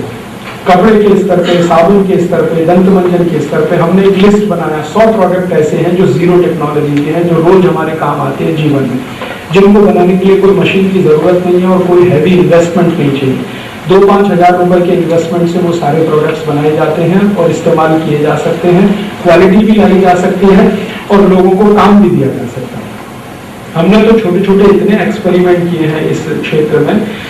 7,000 रुपए से एक चरखा डेवलप किया हम लोगों ने। गांधी जी के जमाने में तो वो 60-70 रुपए का होता था एक स्पिंडल का, वो धीरे धीरे 10 स्पिंडल हम लोगों ने करवाया। आज वो एक चरखा एक आदमी चलाता है तो 5 परिवार को रोजगार दे सकता है।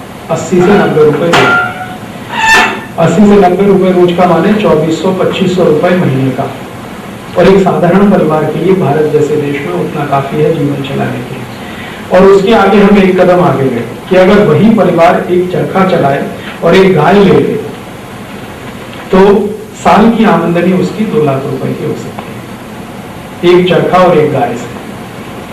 गाय से क्या आमदनी हो सकती है? गाय का जो मूत्र है, गाय का जो गोबर है, उससे बेस्ट क्वालिटी मेडिसिन बनती है। गाय के मूत्र से 48 मेडिसिन हम बनाते हैं और गाय के गोबर से कई तरह के प्रोडक्ट्स बनाते हैं। नहाने का साबुन बनाते हैं, धूप बत्ती बनाते हैं, अगरबत्ती बनाते हैं गाय के गोबर से।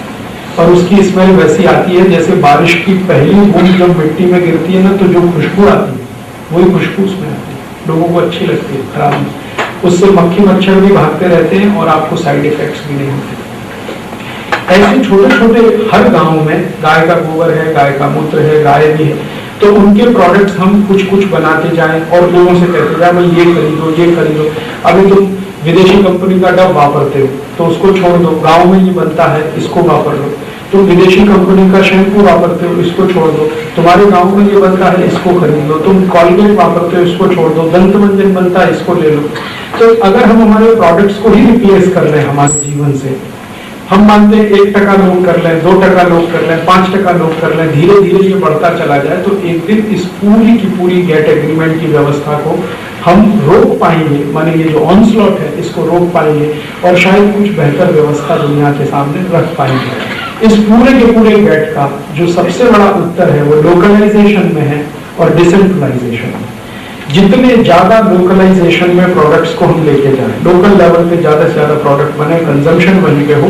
R&D में जरूर हम उनकी मदद कर सकते हैं, वो करें क्योंकि थोड़ा हमारे पास ब्रेन है, थोड़ा पैसा भी है खर्च करने के लिए, तो R&D हमारे जैसे लोग करें और प्रोडक्शन का काम, मार्केटिंग का काम साधारण गाँव के लोग करें। हमने 118 गाँव में ये मॉडल करके देखा है, बना के देखा है और ये बहुत फंक्शनल है, वायबल है। इसमें ना तो कोई हैवी इन्वेस्टमेंट लगता है और ना गवर्नमेंट ऑफ इंडिया की कोई मदद चाहिए, बस इसमें एक संकल्प की शक्ति चाहिए। एक संकल्प मैं करूं, एक संकल्प आप करें, एक संकल्प भारत के लोग करें तो ये सब हो सकता है। आप क्या संकल्प कर सकते हैं? आप इतना ही संकल्प करें कि ये छोटे छोटे गाँव में जो कुछ बनता है वो आप भी खरीद लें, क्योंकि आपको तो साबुन चाहिए, आपको तो मंजन चाहिए, आपको तो शैम्पू भी चाहिए, आपको तो सभी चीजें चाहिए और ये सब बन रही है गाँव गाँव में। आप बस इतना ही मन में तय कर लें कि अभी तक आप ब्रांड इस्तेमाल करते हैं, प्रोडक्ट इस्तेमाल नहीं करते हैं, तो आप ब्रांड छोड़ दें, प्रोडक्ट पे आ जाए। तो खत्म करता हूँ, आप जो साबुन इस्तेमाल करते हैं, दुनिया में कोई भी कंपनी आज की तारीख में, चाहे वो अमेरिकन हो या यूरोपियन हो, नारियल के तेल से साबुन नहीं बनाती। ज्यादातर कंपनी साबुन बनाती है बीफ टैलो और मटन टैलो से। और आप में से कोई चुस्त ज्ञान है तो आप तो ध्यान रखिए इस बात का कि हिंसा का प्रत्यक्ष पाप जितना है ना, परोक्ष हिंसा का पाप भी उतना है। आप खुद हिंसा करते हैं, पाप के भागीदार बनते हैं, और आपके लिए कोई प्रोडक्ट बन रहा है जिसमें हिंसा हो रही है तो भी आपका पाप के भागीदार बन रहा है। तो ये बीफ टैलो और मटन टैलो के जो साबुन आप इस्तेमाल कर रहे हैं, बड़ी बड़ी कंपनियों के जितने भी ब्रांड नेम है वो बीफ टैलो मटन टैलो के। हमने पहली बार दुनिया में एक ऐसा साबुन बनाया जो भारत के छोटे छोटे गाँव में बनता है, बिना किसी मशीन के बनता है, वो नारियल के तेल से हम बनाते हैं। और हमारा जो TFM कंटेंट है वो 94% है।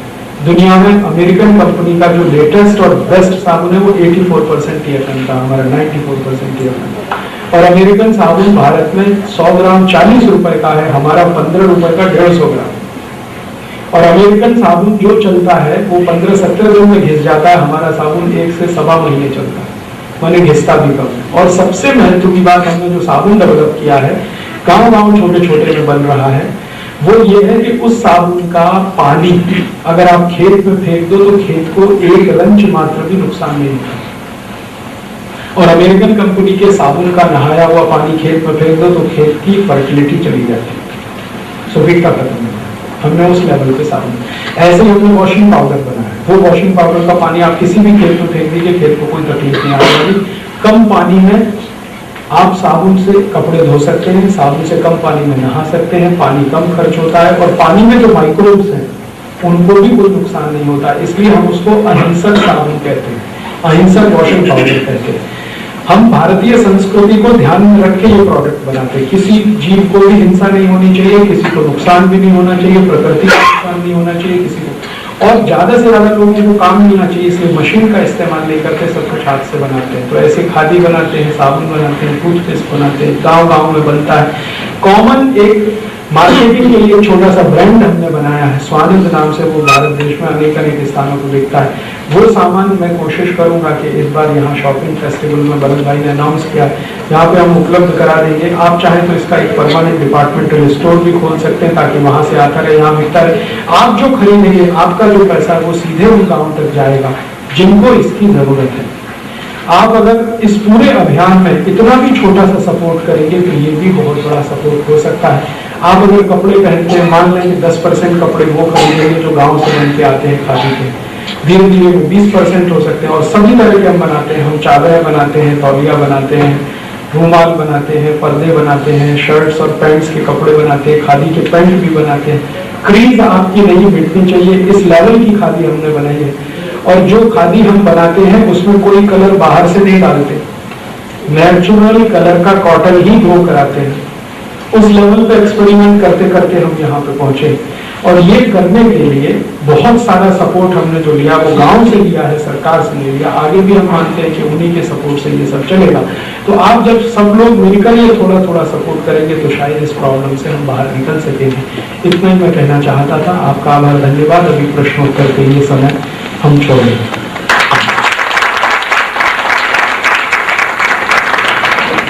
प्रश्न उत्तर के लिए मैं चाहूंगा कि जो पूछना चाहें कृपया अपना हाथ खड़ा करें, मैं वहीं पहुंच जाता हूँ और माइक उनको दूंगा।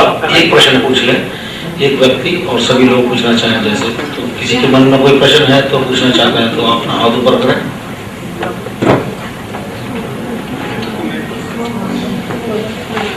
मैं राजेश जी से पूछना चाहता हूँ कि गेट करार WTO एग्रीमेंट आने के बाद 1 जनवरी के बाद इंडियन करेंसी पे कोई इफेक्ट हो सकता है, इसके डिवैल्यू होने के चांसेस हैं? गेट करार आएगा और पूरी ताकत से जब इम्प्लीमेंट होगा तो भारत का रुपया गिरेगा, डिवैल्यूएशन और होगा। अब तक जो आपने गिरावट देखी है, $1.45 तक आ गया है, ये और गिरेगा। और ये सिर्फ भारत का ही रुपया नहीं गिरेगा, दुनिया भर के तमाम गरीब देशों की मुद्राएं गिरेगी WTO आने के बाद। और इन मुद्राओं के गिरने से बहुत बड़े नुकसान होंगे। वो आप जानते हैं, इंपोर्ट्स में हमारे बढ़ जाएंगे, एक्सपोर्ट इनकम और कम हो जाएगी, अल्टीमेटली ट्रेड डेफिसिट हमारा बढ़ेगा। तो वो तो होने ही वाला है WTO आने के बाद। दूसरा प्रश्न।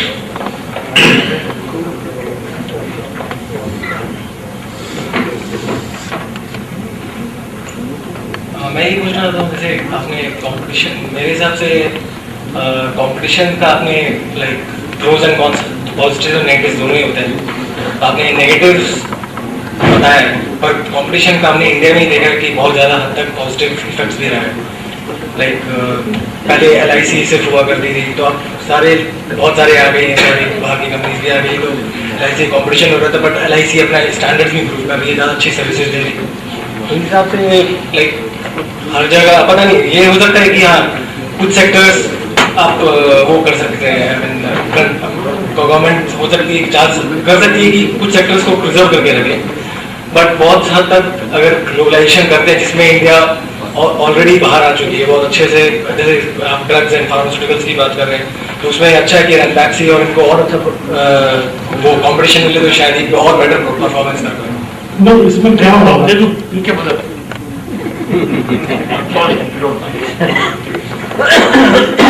जितने इंटेलेक्चुअल लोग हैं हिंदुस्तान में वो एक ही दलील करते हैं कि बाहर की कंपटीशन आई तो देखिए कितनी कार आ गई, कितना वीडियो आ गए, कितना टीवी आ गए। ये जो 20% उसने बताया वो जो यूज करते हैं उसमें ही कंपटीशन की बातें हो रही है, लेकिन ये कितने लोग हैं? ये 20% लोग हैं। और 20% लोग ये कहते रहते हैं कि अगर कंपटीशन आई तो हिंदुस्तान में जबरदस्त ये सब बिक्री होगी और कार जो 50,000 मतलब 2 लाख की होगी 1 लाख की होगी, लेकिन कितने लोग ऐसे हैं? We should look after the 80% of people कि जो लोग की क्या तकलीफ होगी, जैसे राजीव भाई ने बताया। ओ एक कंपटीशन तो हम सूट वाला ही बात करते रहते हैं, वो 80% को have not 80% है, उसका हमको सोचना है। ये मेरा जवाब है, आपको जवाब है। मैं यही जवाब देता, बस एक चीज इसमें और जोड़ दूं, जो आपने इंश्योरेंस सेक्टर की बात कही कि LIC की पॉलिसी खरीदने की ताकत भी भारत के यही 20% लोगों में है। LIC की पॉलिसी 80% लोग खरीदने का सोचते नहीं, क्योंकि सुबह की रोटी शाम को खाने को मिलेगी कि नहीं, उसी के लिए उनका चिंतन चलता रहता है। पानी लाने के लिए 10 किलोमीटर पैदल जाना पड़ता है, बीमार पड़ जाए तो दवा लाने के लिए एक गांव से दूसरे गांव बैलगाड़ी में जाना पड़ता है। अभी भारत की जो रियलिटी है ना, वो ये है। तो इन लोगों के लिए अगर इंश्योरेंस सेक्टर में कुछ सर्विसेज ज्यादा भी बेहतर हो गई तो उनके लिए कुछ नहीं आने वाला, लेकिन उनका जो छोटा मोटा आधार है वो भी चला जाएगा इस ग्लोबलाइजेशन और WTO में। जैसे वो लोग बेचारे कुछ चावल पैदा करते हैं, गेहूं पैदा करते हैं, बाजार में बेच लेते हैं, कुछ खाने को मिल जाता है, लेकिन अब जब विदेशी गेहूं और विदेशी चावल उससे सस्ता आ जाएगा तो उनका वो आधार भी चला जाएगा। मैं यही कहना चाह रहा हूँ कि किसी सेक्टर्स को आप रिजर्व करके रख सकते पर इसमें प्रॉब्लम क्या है, WTO की मैंने आपसे शर्त कहा ना, no single element of this draft final can be considered as agreed till the total package is agreed. माने कोई सेक्टर को आप छोड़ लें और किसी में करना, ये नहीं होने वाला, सबको ओपन करना। प्रॉब्लम इसकी है, अगर ऐसा होता कि कुछ सेक्टर में रोक लूं और कुछ में कर लूं तो ये हमारे लिए बहुत अच्छा होता, लेकिन इसमें ऐसा संभावना नहीं, गुंजाइश नहीं, प्रॉब्लम नहीं। अगला प्रश्न, मैं वो प्राइम मिनिस्टर का नाम जान सकता हूँ? आपको तकलीफ ना हो जी। 92 में जिसने Shri PV Narasimha Rao, Shri PV Narasimha Rao prime minister थे, doctor Manmohan Singh finance minister थे, प्रणब मुखर्जी कॉमर्स मिनिस्टर थे।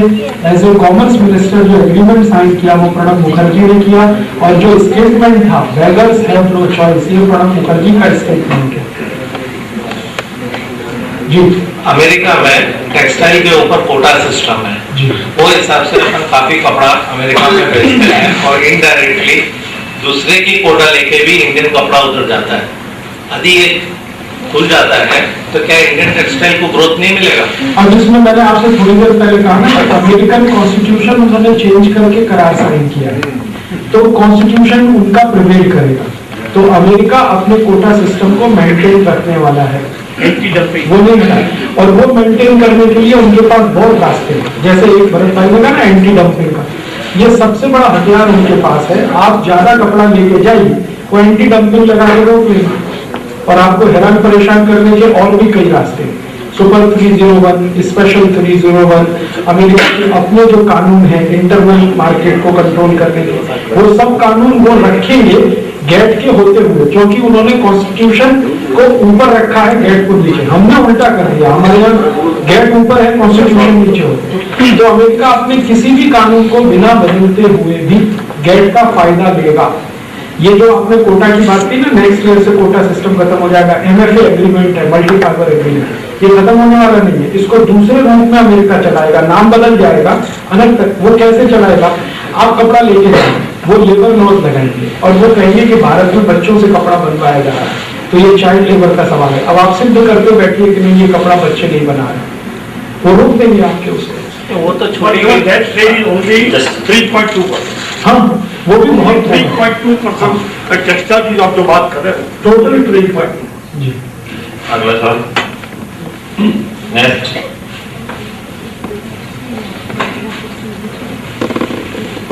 राजीव भाई, आप कह रहे हैं कि गेट जो है जनवरी से आएगा 2005 से, करेक्ट? जिसकी हम लोग अभी यहाँ पे बात कर रहे हैं, शायद आप 2 साल से बात कर रहे होंगे, मगर क्या आपको लगता है कि हम लोग उसको रोक पाएंगे, या वो लगने के बाद फिर हम लोग को उसके विरोध में बात करते रहना है कि हाँ अभी इसको कैसे काटा जाए, इसको कैसे रोका जाए, या क्या वे निकाला जाए इससे हम बचे? तत्काल रूप से तो भारत सरकार ने साइन कर दिया है, 1 जनवरी से वो आने वाला है। गवर्नमेंट ऑफ इंडिया अगर अगले 2 महीने में 3 महीने में इस दिमाग की हो जाए कि वो उसमें से विड्रॉ करे, वो संभावना अभी दूर तक दिखाई नहीं देती, क्योंकि जो वर्तमान प्रधानमंत्री हैं उन्होंने पहली बार ओपनली ये कहा है कि हम अमेरिका की किसी नीति का विरोध नहीं करेंगे। ओपनली आज तक भारत के किसी प्राइम मिनिस्टर ने ये नहीं कहा था, जो डॉक्टर मनमोहन सिंह कह चुके हैं कि हम उनकी कोई पॉलिसी का विरोध नहीं करेंगे, माने WTO का भी विरोध नहीं करेंगे। तो फिलहाल तो सरकार नहीं करने वाली। अब इसका एक ही रास्ता है जो हम कर सकते हैं as a citizen of India. जो छोटे छोटे लोग भारत में कुछ भी करते हैं, उनके सपोर्ट में आप जितना ज्यादा आ सके, उनका बनाया हुआ खरीद सके, उनको मदद के रूप में कुछ दे सके। 1 गांव, 2 गांव, 3 गांव आप गोद ले सकें कि एक गांव में जुलाहे हैं 10 घर, 20 घर, उनको मैं मदद करूंगा। चरखा चलाने वाले हैं उनको मैं मदद करूंगा। ये कुछ बनाते हैं उनको मैं खरीद के मदद करूंगा, या जो वो बनाते हैं उसको मार्केटिंग करने में आप मदद कर सकेंगे। तो ये एक सार्थक कॉन्ट्रीब्यूशन आप अपने देश में करते हैं। धीरे धीरे इसमें से कोई बड़ी ताकत खड़ी हो जाए तो शायद हम अगले 5 साल में या 10 साल में इसके पूरे प्रभाव को निष्प्रभावी कर सकते हैं और दूसरे देशों में भी इस तरह से शुरू हो तो शायद अच्छा हो सकता है। मैं उनका जवाब दूंगा जी।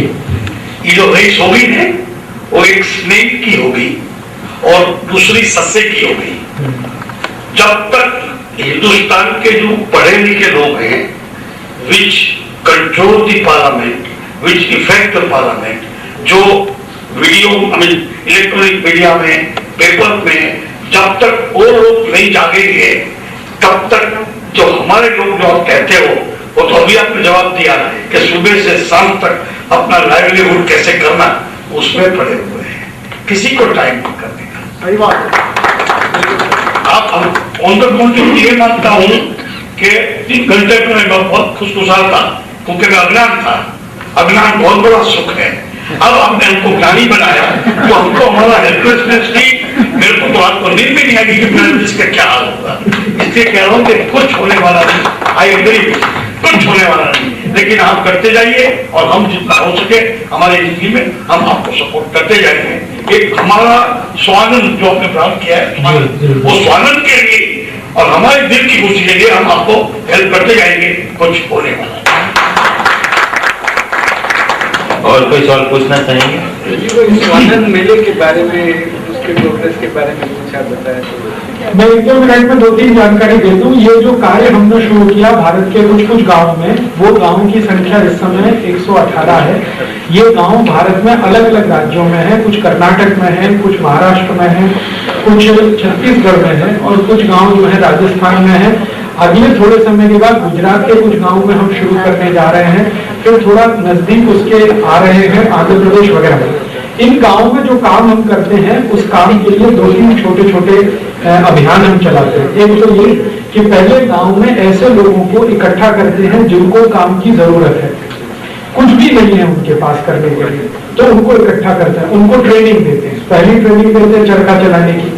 वो ट्रेनिंग 7 दिन की होती है। 7 दिन में कोई भी आदमी चरखा चलाना सीख लेता है। तो 7 दिन की ट्रेनिंग हो गई, वो चरखा चलाना शुरू करते हैं। फिर एक दूसरी ट्रेनिंग होती है 15 दिन।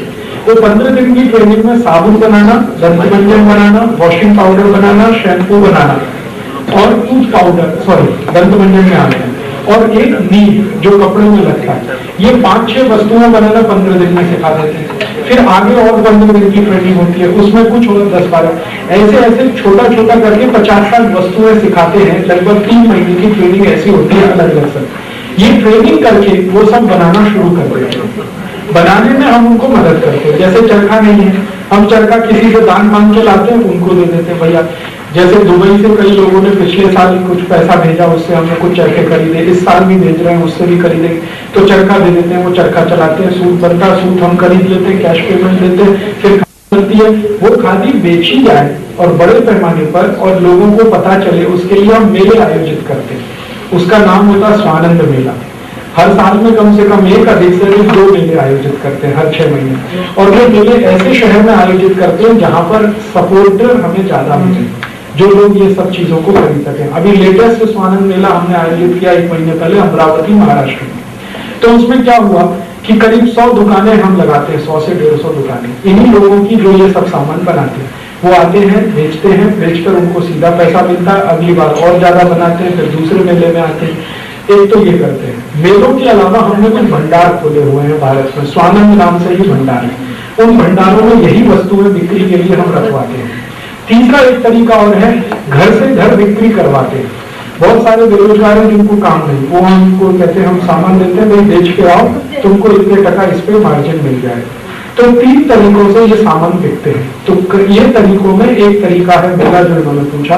अब तक कई जगह पर हम मेले लगा चुके हैं और मेले का रिस्पॉन्स बहुत अच्छा होता है। लोगों को जब हम ये बताते हैं कि उद्देश्य क्या है इस मेले का, तो उस मेले में इस बार हमने 118 गांव के 100 स्टॉल लगाए थे। 100 स्टॉल का 10 दिन मेला चला, 1 करोड़ 20 लाख रुपए की बिक्री हुई।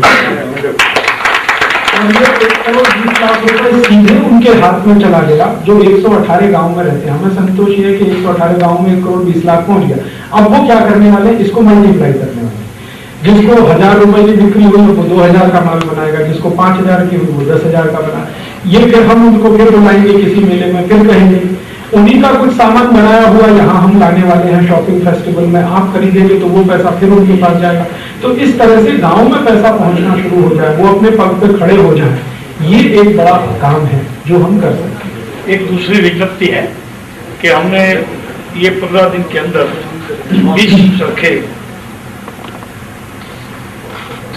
20 चरखे का इंतजाम किया है। एक चरखा की कीमत तकरीबन 6,000 रुपीज है। अगर आप में से किसी को या आपके दोस्त को लगे कि ये करने से, तो एक चरखे में से वो लोग 80 रुपया रोज का 8 घंटे में कमा सकते हैं। 5 परिवार 80 रुपए 5 परिवार। तो अगर आप किसी को भी ऐसा लगे तो हम 3 दिन के अंदर एक चेक बना के चरखे के लिए रावजी जी को देने वाले, आप में से किसी को भी करो तो या तो मेरे को, अजय जी को, या जो हमारे सब यंग लोग हैं उसको कांटेक्ट करेंगे तो 5,000 रुपया या 6,000 रुपीज है तकरीबन, वो हम आपकी ओर से एक चक्का ये जो गाँव है उसमें इतना आपको ये है तो हम कर सकते हैं। तो सब हम इधर बैठ कर क्या कर सकते हैं। और शॉपिंग फेस्टिवल में हम जरूर एक स्टॉल ले रहे हैं, तो आप सब वहाँ आइए और उस स्टोर में से ये सामान सब लेंगे। आपको लगेगा कि यूज करने के बाद हम इधर एक ऐसा कोई स्टोर रख सकते हैं परमानेंटली, तो आप लोग की राय लेके, आपका लोग अनुभव लेके हम ये शुरू करें।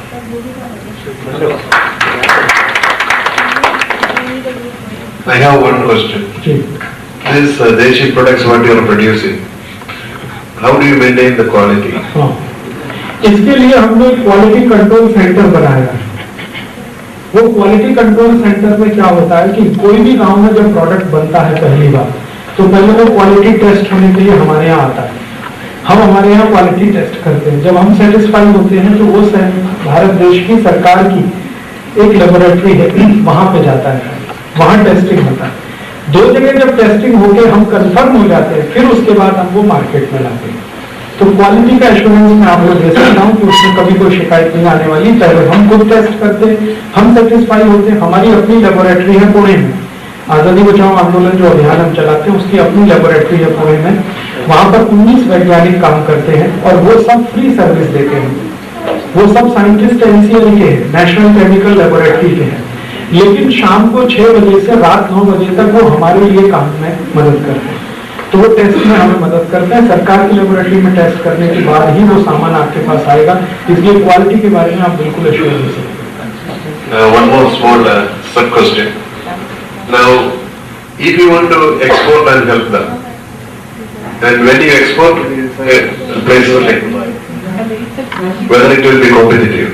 हाँ, कॉम्पिटिटिव इसलिए होगा कि मैंने 2-3 दिन से दुबई में देख लिया है, साधारण से साधारण साबुन जो यहाँ मिलता है, हमारा साबुन उससे बहुत सस्ता है। मैं आपको कल्पना के लिए बता दूं, भारत के रुपए में बात करता हूँ, 15 रुपए का 150 ग्राम साबुन पूरे दुबई में से 94% TFM का आप मुझे ला के दिखा दीजिए।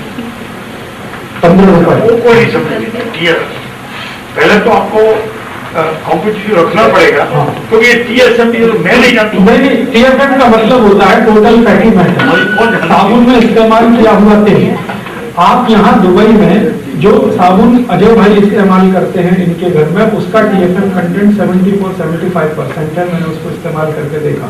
वो साबुन शायद 1.5-2 ग्राम से कम में नहीं आता होगा, या शायद उससे ज्यादा ही आता होगा। हमारा साबुन तो 15 रुपए का, माने आपके ग्राम के हिसाब से 1-1.25 ग्राम का साबुन, और चलेगा आपके सामान्य साबुन से 2 गुना ज्यादा। और पानी जो है उसको कहीं भी देखने की तकलीफ नहीं।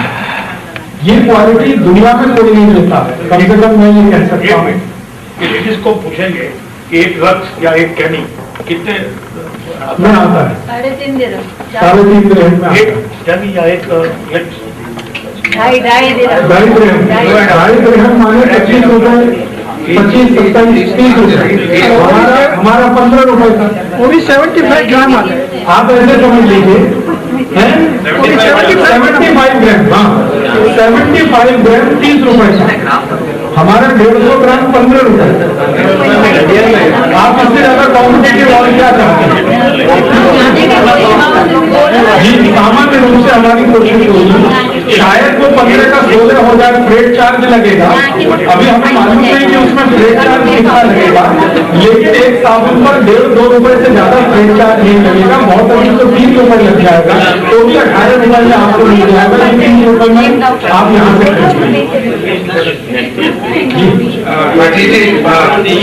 आपने ये वाला आपने बताया पेटेंट का और 94% टीयर का जो भी है, अगर आपने पेटेंट करवाया है तो वेस्ट या यूरोप या वर्ल्ड मार्केट में आजकल ISO स्टैंडर्ड्स रहते हैं एनवायरमेंटल और क्वालिटी, तो आप तो ये बहुत अच्छा मार्केट कर सकते हैं, तो उसके बारे में आप मतलब क्या कर रहे हैं? देखिए, उसके बारे में मैं शायद इतना नहीं कर पाऊंगा, आप सब उसमें मदद कर सकते हैं, क्योंकि मैं तो भारत में रहता हूँ और भारत में भी सबसे साधारण गांव में घूमता रहता हूँ, लेकिन आप जैसे लोग अगर चाहें तो इसको वर्ल्ड मार्केट में भी आप लेके जा सकते हैं। हाँ बिल्कुल, आप चाहें तो एक कंपनी फ्लोट कर सकते हैं, लोग मिलके उसमें थोड़ा बहुत इनिशियल इन्वेस्टमेंट डाल के वर्ल्ड मार्केट में लेके जा सकते हैं। क्वालिटी की गारंटी मैं आपको दे सकता हूं कि आप कहीं भी लेके जाइए इस प्रोडक्ट को, रिजेक्ट होके आने की कोई गुंजाइश नहीं। मैं आपको बोलता हूं ना, दुनिया में किसी को कॉन्सेप्ट नहीं है नेचुरल कॉटन का, माने पैदा हुआ कपास ही उस रंग का होता है, ये किसी को कॉन्सेप्ट नहीं है, वर्ल्ड में नहीं, वो हमने किया है। 6-7 कलर तक तो हम पहुंच गए हैं, आने वाले समय में और आगे बढ़ेंगे। अगर आप इन चीजों को लेके वर्ल्ड मार्केट में उतर जाएं तो आप खाली हाथ वापस नहीं आएंगे और पूरा हिंदुस्तान आपकी मदद से खड़ा क्या करेंगे। हाँ, ये तो आपका प्रोडक्शन के लिए हम ये कर रहे हैं। अभी हम ये क्या करते हैं, थोड़े गाँव में करते हैं, फिर जब हमें पता चलेगा कि दुबई में जाने वाला है कहीं, तो हम गाँव की संख्या बढ़ा देंगे। अभी हम 118 गाँव में करते हैं, फिर हम क्या करेंगे, 250 गाँव में करेंगे, 300 गाँव में करेंगे, क्योंकि मैंने आपसे कहा ना पूंजी तो बहुत कम चाहिए।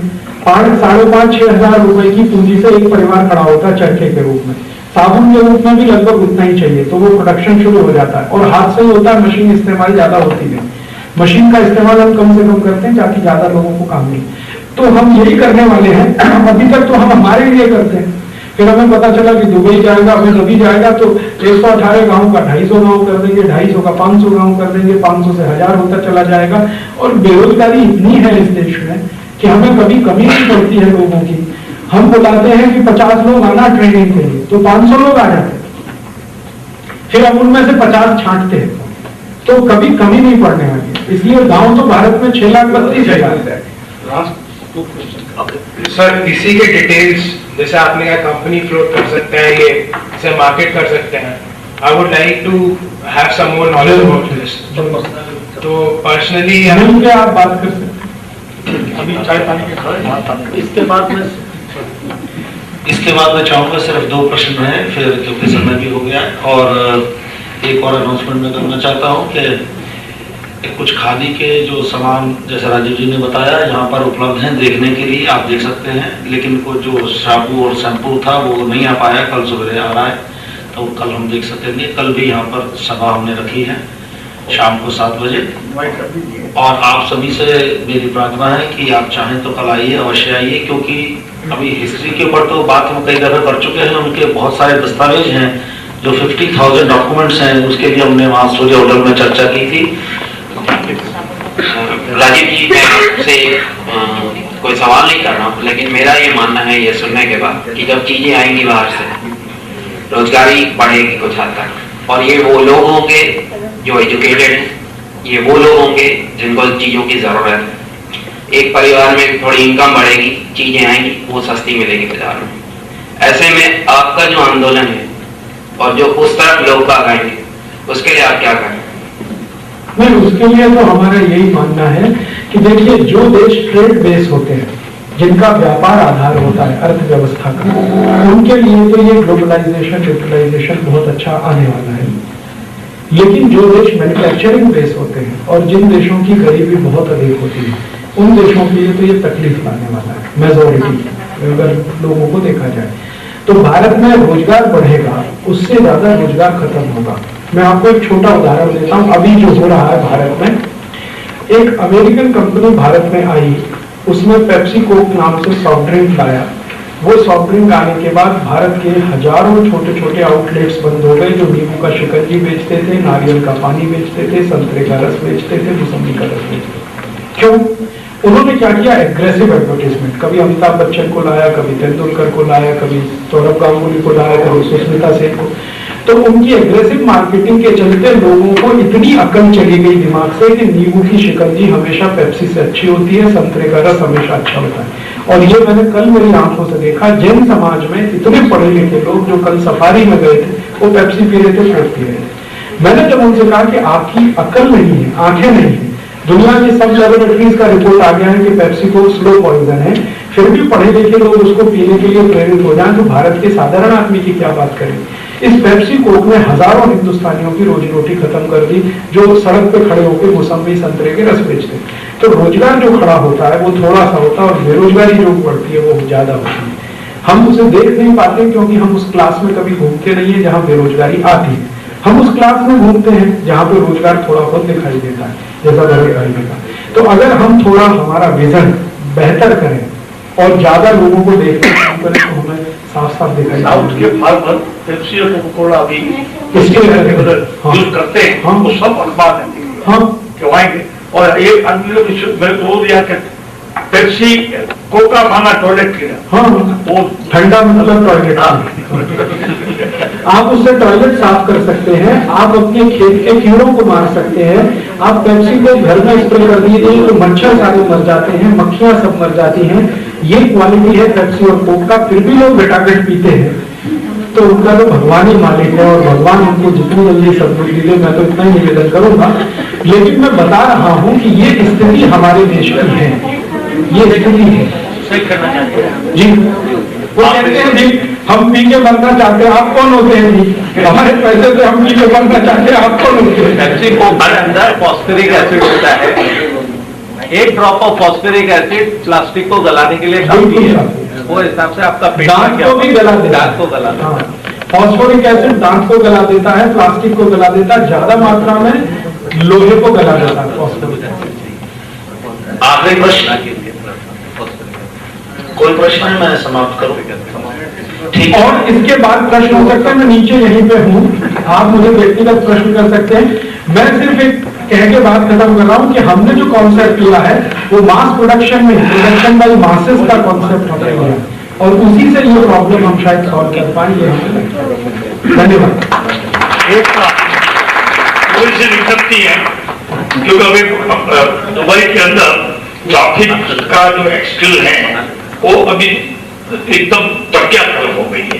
इसलिए वो समझ के आप ऐसे निकले घर से, कहते 7 बजे आप आ जाइए तो हम टाइम में शुरू कर दें।